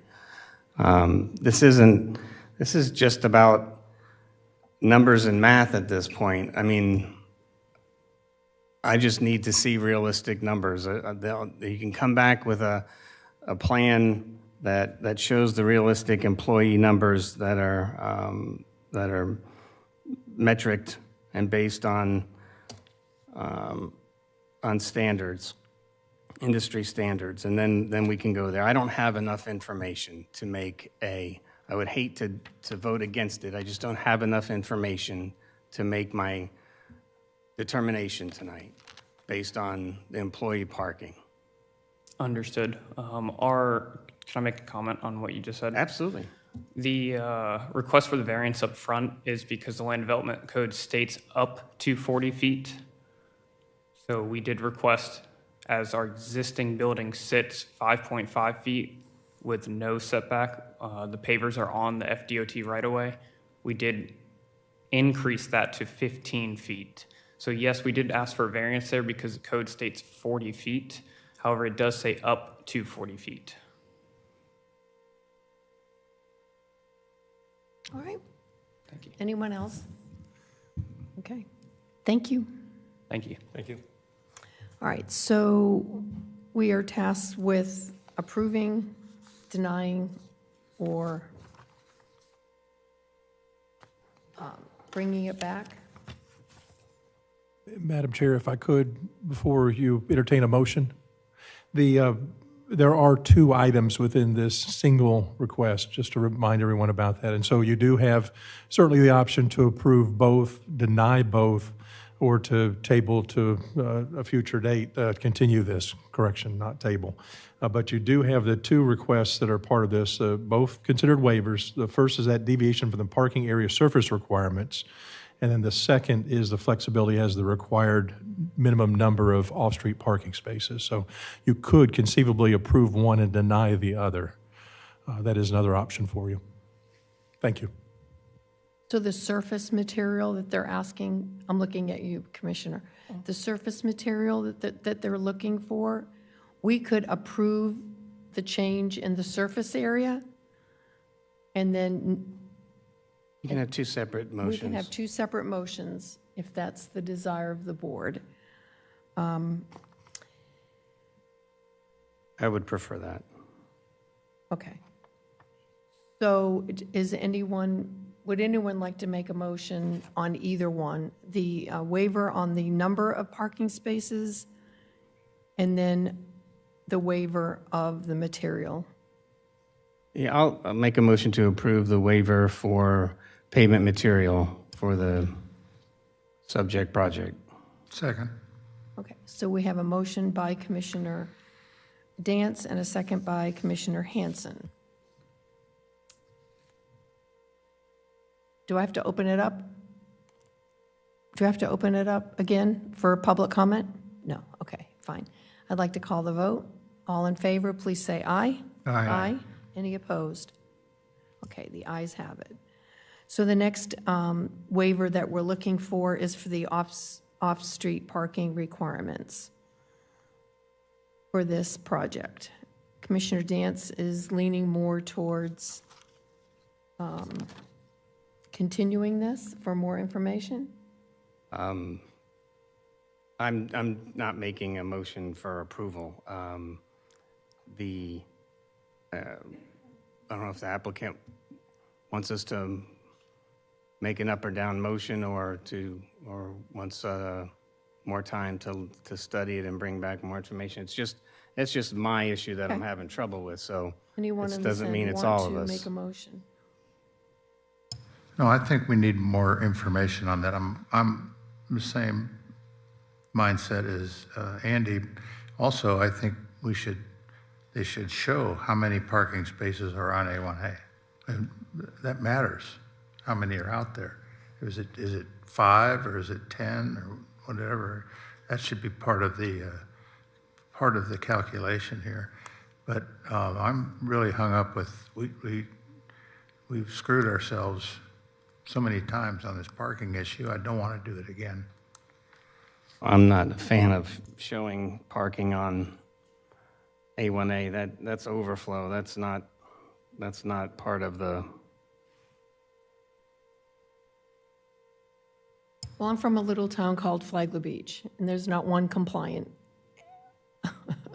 In Flagler Beach, we have restaurants that say, oh, we're going to do valet parking so we can get a permit, and they never do valet parking. They hardtop their parking spots on Sunday night at 10 o'clock so that no one can see them hardtopping there. Yeah. We do it all in Flagler Beach. There's a lottery in Flagler Beach for street parking because there's not enough parking. I don't think the Hammock is ever going to get there on parking, ever. Every restaurant in the Hammock has violations, 100% of them. Trash cans, parking, we're never going to fix it until we sit down and have a planned, or better yet, you just don't let people come in and develop the property or have any commercial. So you can't have a Mexican restaurant if you can't work with the landowner. So I respect that people are looking for more answers. I personally would like to see the patio in the back removed. I don't want to leave any room for assumption, but I'm going to go with the board. Pam, or would you like to make a motion either way, or where are you, Pam? We can continue it. The continuing? Yeah, I move that we continue this to, More information? yeah, more information, possibilities of some choices for them to take a look at and to try to get into a more comfortable situation with the parking. Mr. Mingle, with your planner hat on, sorry.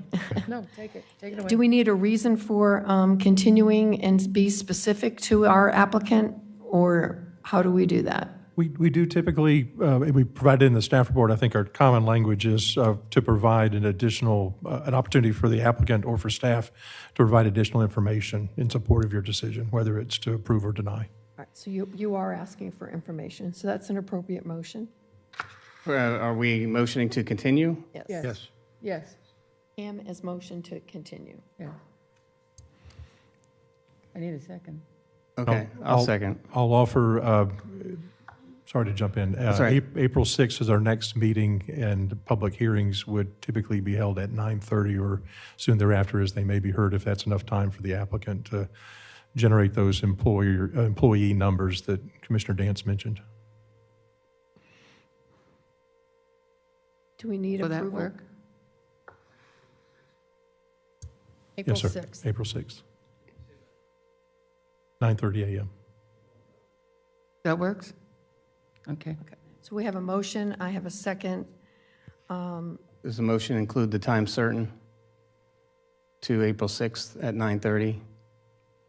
Of It course. should, Yes, to right? the next April board 6th meeting, which meeting. would be Okay. April 6th. All right, You so I'll need to amend your motion. So I amend my motion to include the time frame of August 6th, our next. Oh, boy, made it long so.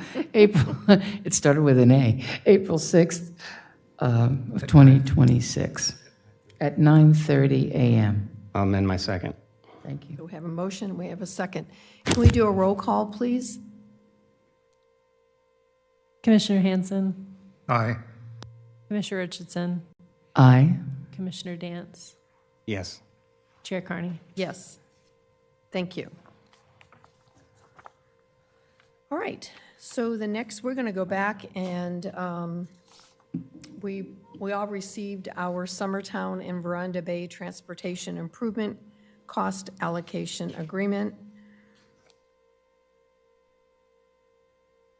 I think there was a question on the floor from the public comment regarding commercial versus regular new homes or apartments, new home rate.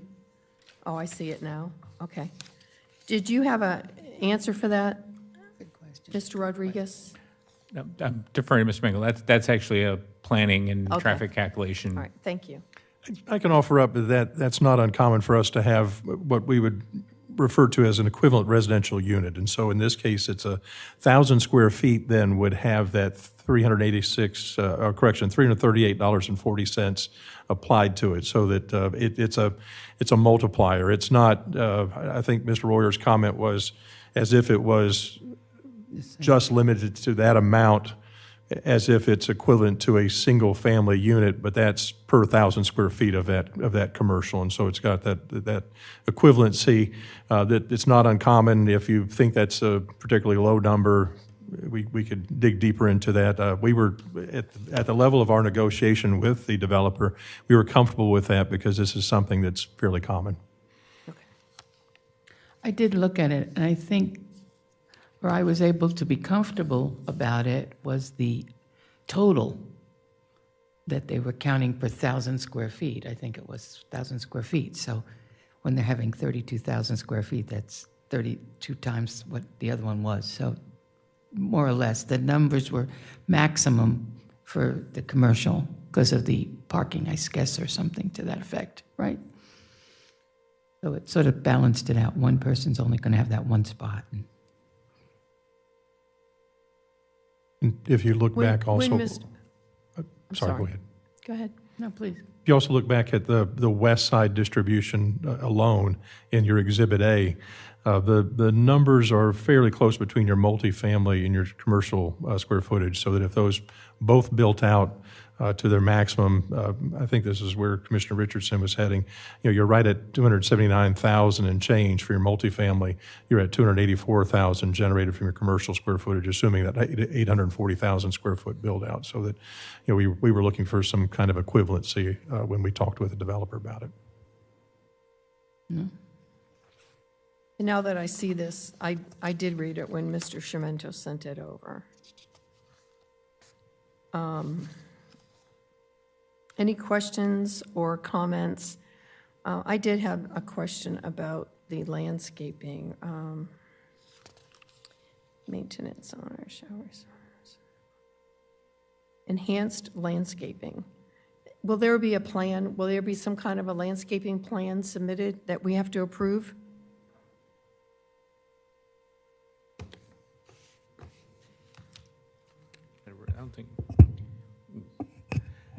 I don't think we had a specific plan that was to be submitted.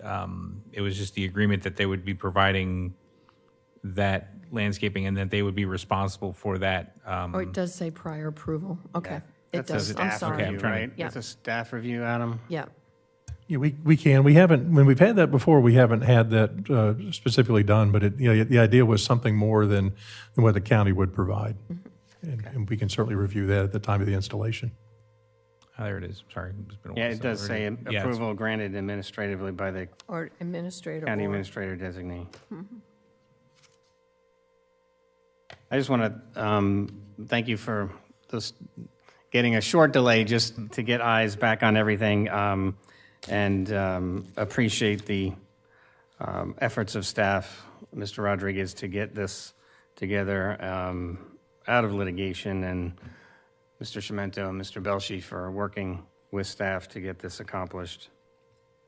Madam Chair, the online backup has been corrected. The agreement and Exhibit A are included now in the linked attachments. So you no longer see the placeholder. That has been corrected. Thank you. All right. I'll make a motion to, let's see, approve the Summertown and Veranda Bay Transportation Improvement Cost Allocation Agreement as submitted. I have motion. I and keep we have a second. Okay. Anyone in the public like to address the, We already had public comment on this matter. At this point, we brought it back for you to review it and then make the vote. okay, I'm sorry. Thank you. Sorry. Okay. So now we have to vote. Could we have a roll call vote, please? Commissioner Richardson? Yes. Chair Carney? Yes. Commissioner Hanson? Yes. Commissioner Dance? Yes. It passes 4-1. And yes, thank you very much. Passes 4-0. Poor Leanne's not here. We're one down, I Kim, gave one down. Leanne a 0. Channeling. Channeling Leanne. All right. So now we're ready to move on to comments, right? County Administrator. Report. Yep. There you go. Mr. Mengel. Scary times. Over the next few weeks and months, I want to encourage that we as a county project stability to both our staff and to our residents. We have an outstanding staff that I truly believe is second to none. These last few days have continued to show me that. We have a deep bench of leaders at all levels who are here to support you. Our employees are fully dedicated to our mission, and they have my utmost trust. An organization's strength comes from its greatest asset, its people, and we are a strong, resilient organization. We have worked hard to cultivate our brand, and we should work just as hard or harder to protect our reputation. We do not expect unanimity in your decision-making. Each of you are individuals, and that is why you were elected. Please remember that our success is your success. We may falter, we may fail to meet your expectations, but we will always get back up and try again. Our challenges are many, and our options are few, but we will persevere. We ask that you are the steadying hand, firm yet fair, and always remembering that we are in this together. On behalf of the county staff, we look forward to a future grounded in stability. Remember, the strongest buildings are built on a stable foundation. That concludes my report, and thank you. Oh, thank you, Adam. Okay. Attorney? Okay, I'll be brief. As I mentioned earlier, we did receive a petition for writ of certiorari, which is an appeal that was submitted by the Hammock Association in regards to the settlement agreement with Hammock Harbor. We will be preparing our reply in that matter. That'll be one we will be handling that completely in-house. It's an appeal, so there will not be the need for outside counsel to be handling that. I do not foresee the need for outside counsel to be handling that matter. And then I guess in a little modicum of good news coming from Tallahassee, which sometimes I feel is rare, it looks like the Blue Ribbon Projects bill has failed, at least for this session. So SB 354, HB 299 will not be proceeding forward this year. That was the one which allowed for administrative approval for projects in rural areas of over 10,000 acres to be developed as industrial or residential. Off the top, I didn't get a chance to study how the impact will list in our county, but some of the things I was following online, This would have had a major impact on our neighbor to the north in St. Johns County. We could have been staring at major residential neighborhoods right up against our northern county line had this gone forward, and these would have been projects that would have just simply been approved administratively without ever going before their county commission. So for the time being, that matter has not passed this session. So that's one small victory, but Senate Bill 180 is still sitting there. So we got to take it one at a time. So that's my brief report for this week. Thank you. Okay, I'm going to open it back up for community outreach. This is a 30-minute time period that has been allocated for public comment for items not on the agenda. Each speaker will be allowed up to 3 minutes to address the commission. Speakers should approach the podium, identify themselves, and direct comments to the chair.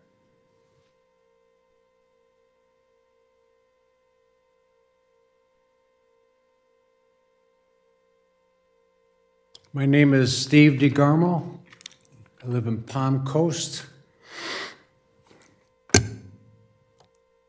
There are two people there at this podium this evening. There's me and my wife. If you look forward to my left, this canvas depicts myself and Renee Murrow DeGarmo. I'm going to relinquish my 3 minutes to my wife, but before I do that, I'd just like to make a comment. I've been sitting here for 2 hours and 20 minutes, and I see what you see all the time, the proposals, the plats. I live in Palm Coast. I live at 62 Point of Woods Drive. This part of the Counter Flagler. I see multiple vehicles parked in the swales belonging to different companies up and down my street overnight. And I go, what is going on? I see 6 cars in a driveway. I don't see children coming out of those doors. So I assume 6 people are living in that house. I was talking to someone today about rules. If you make a rule and you don't enforce that rule, it's no longer a rule. Andy, I was listening to what you wanted about information. I think I saw that that building was 3,000 square feet. Is that correct for the Just restaurant? under. Correct, just under. 3,000 square feet. How many employees do they have? Where do they park? This is what I'm getting at. I think we have to be very careful. I was an educator for 31 years in the Buffalo school system. I know what happens when you don't enforce rules. I think you're doing a great job. It's difficult to deal with this. We want to please people. We want them to move into our county. This is my county. I moved from Erie County. I love this county, but I see things where it takes me, I'm not going to count how many minutes, to go from SR 100 to my area where there's Point Pleasant. I can't get onto off of Point Pleasant and to Belterre because I'm afraid I'm going to get hit. Well, we're going to work on that. That should have been thought out a long time ago. I bought my property in 1969. I was a fledgling teacher in Buffalo. Renee said, isn't this going to be wonderful? We're going to go to Florida when we retire. How about the blinking yellow light on Royal Palms and Belterre? You people have lived here for a long time. This expansion is great, but you better set in this infrastructure because I've got friends of mine moving out of Palm Coast. So I just wanted to comment on that. I'm going to turn this over to Renee DeGarmo. Renee died Saturday morning, not in Flagler County, Volusia County.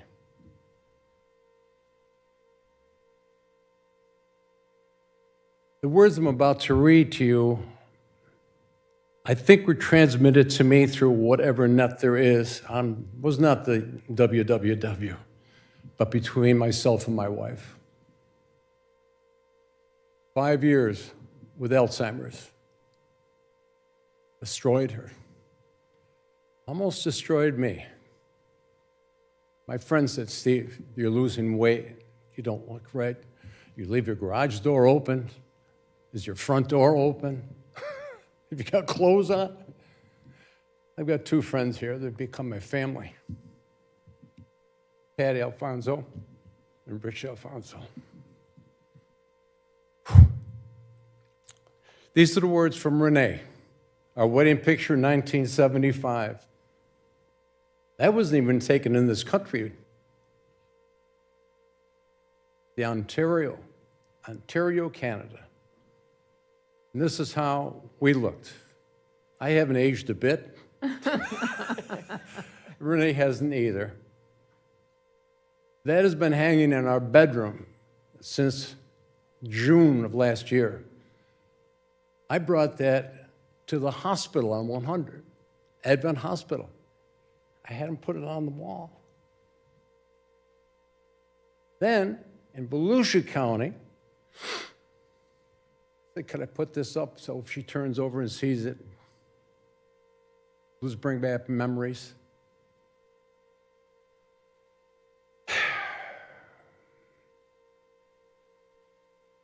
I'll begin her comments to me this morning, and she has been, I don't know where your spiritual selves are, but things have been happening, and I've told Richie and Pat. First one was, Renee died at 2:58 a.m. on Saturday morning.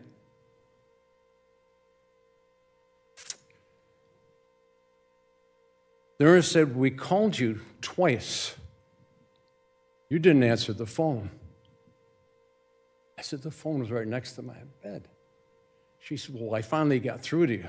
I said, at the same time, my alarm went off, 6:36 a.m., staring at me. And I go, Renee. His wife. And caused so much pain, neurodegenerative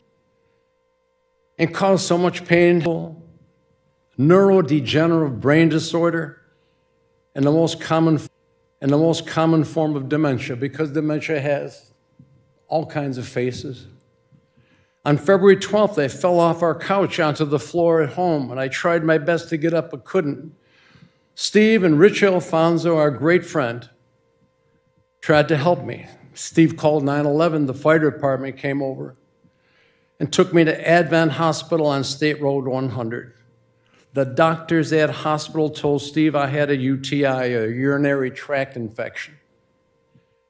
I stayed at that hospital for 6 days. I was then transferred to Solaris Health Care in Daytona for rehabilitation for 21 days. There, the doctors told Steve I was to be transferred to Halifax Health Hospital in Ormond. My body died this past Saturday morning at 2:53 a.m. I love Steve, and I will love him for eternity. I thank Dawn Lord and Sue Hollister and all the fantastic folks at the David I. Siegel Adult Care Center in Palm Coast for the devoted friendship and loving care for the last several months of my earthly life. I miss them. I want to give thanks to J. Sonia McKenzie, a fantastic caregiver who attended to me at our home in Palm Coast. Thank you so much, Jay. I know I wasn't an easy patient. Steve was empathetic in his last speech about not shutting down the David I. Siegel Daycare Center on October 1, 2026. This center was and has to be kept open to meet the needs of the unfortunate folks in Flagler County who cannot speak out. This center is a lifesaver for folks like me and my husband. Steve You must not and cannot close it. Without this center, Steve would not be here today. The respite time he was given was absolutely necessary for his survival and mine.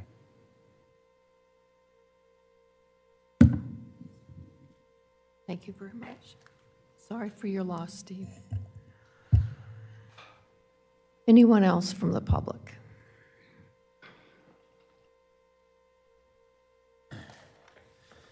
Yeah, Raymond Reuter. I spoke on this subject last time. I was emotional, and I never really agreed with my father. So at that time, it really hit me. So, yeah, we need to come together and bring this up to a vote and keep this facility open. As this gentleman spoke, it helped him. I understand it, we service maybe 20 to 30 people, but we have very good people that work that facility. And I was shocked, that you are deciding to close it down. I love my animals, but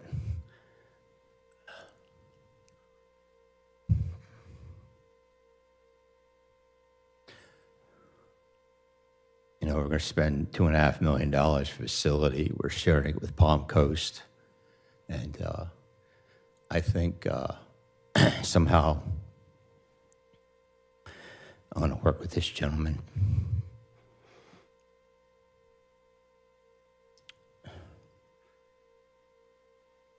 And see if we can spark the community to get behind this and activate this with support.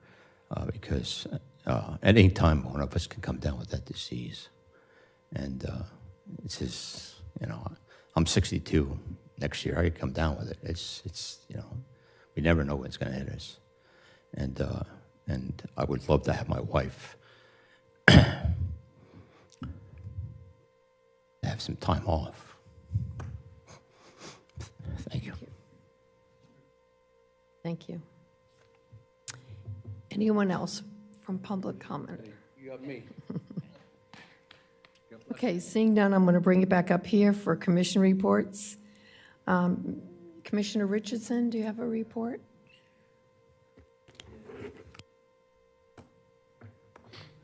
I want to talk about my exciting party, but I really don't have the motion to do it right now. Steve, my condolences to you.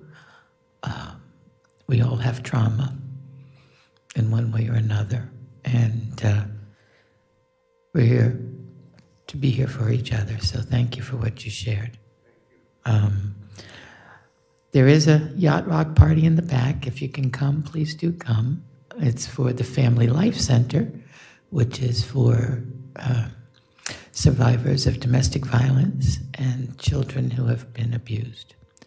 So that's my contribution this year to them. It's going to have a lot of food, little game, a lot of fun, and some yacht rock. So it's right down the road. If you can come, it's Friday night. So the tickets are still available. There's information on the back. But thank you, staff, for your patience, your presentations, and you being here and supporting us. So I just want to thank you again, over and over again. Thank you. What Adam says, I agree tenfold. So thank you for that. Thank you. Commissioner Hanson?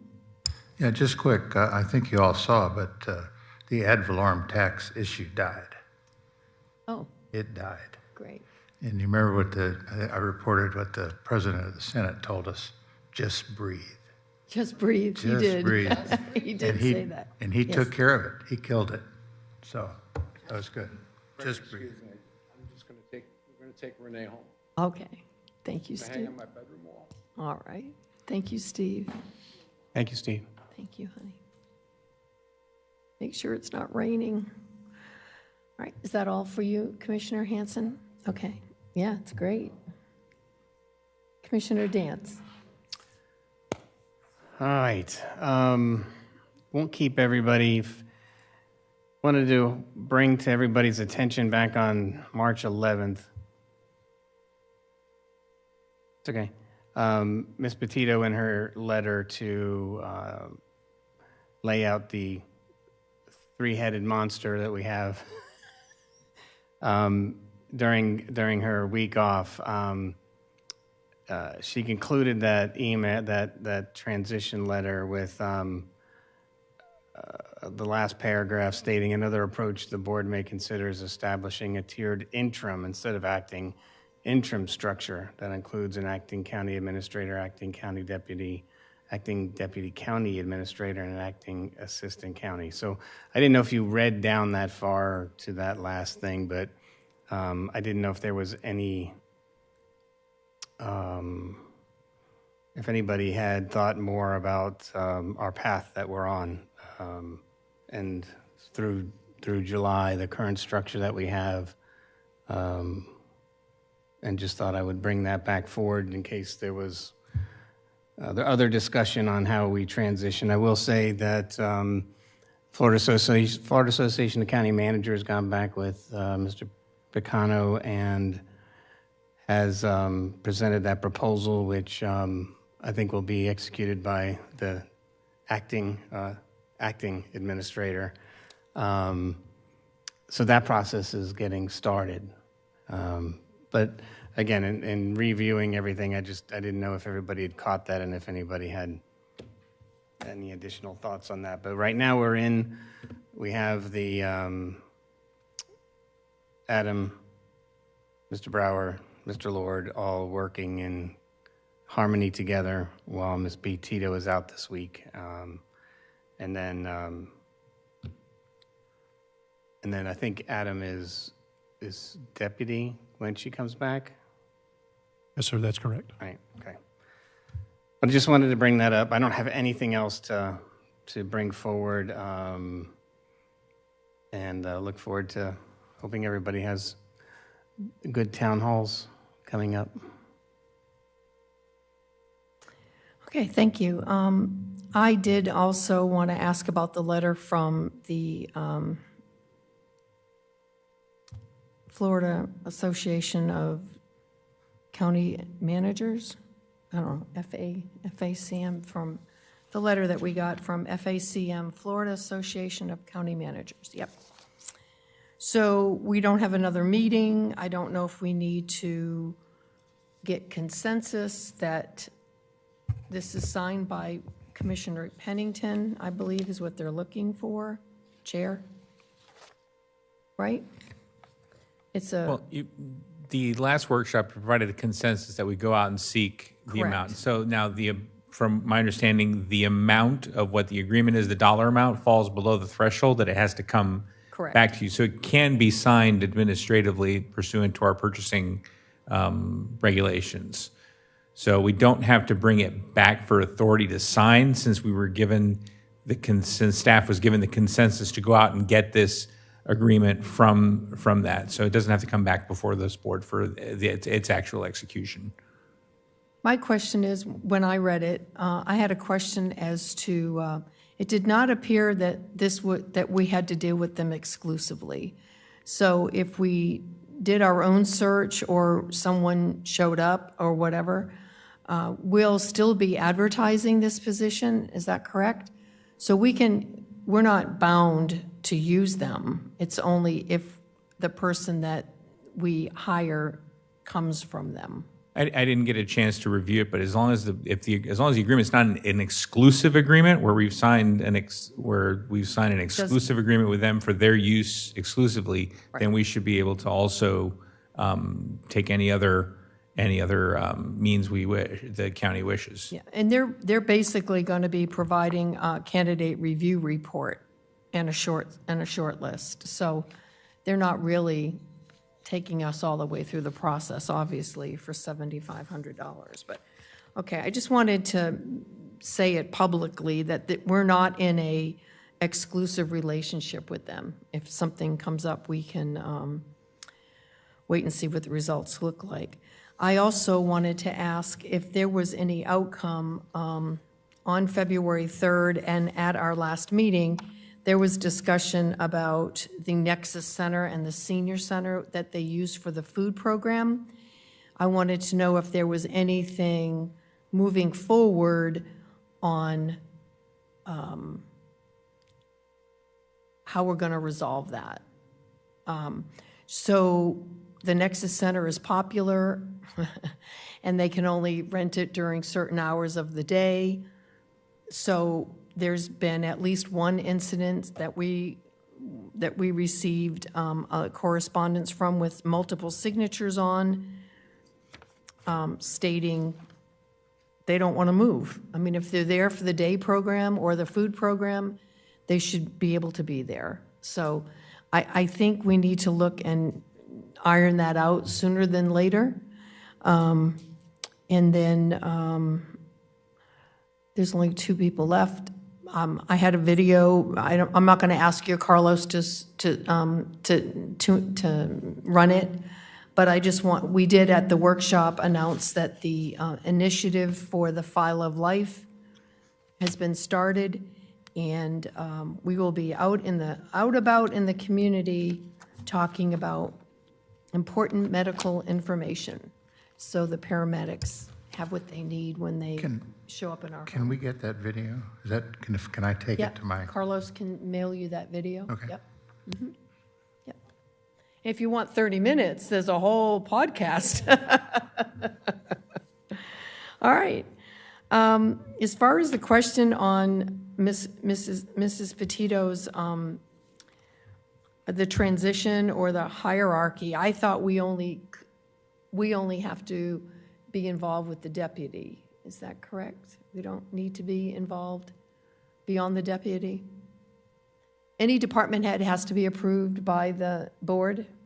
No, well, Or they do assigned come back, but or accepted? they're hired by the administrator, and some of the directors do come back to us Right. For an after-the-fact approval, but it's, she's already laid out her transition, her, like the interims while she was Correct. acting. What is the term? Acting. This week, you're the acting. Yes, sir. Right. And I think she wasn't, the tone I got from the email was that she wasn't sure if anybody, and I can pull it back up again. I think we left it. We were gonna, We left that workshop saying that it's on her to put who she wants in those spots. Yeah, that's her yes. job. That's her job. Right. To do that. Right. No? All right, that's all I have. Anybody else? I All move set? we adjourn. We're adjourned. Thank you, everybody. This is a record night, by the way. No.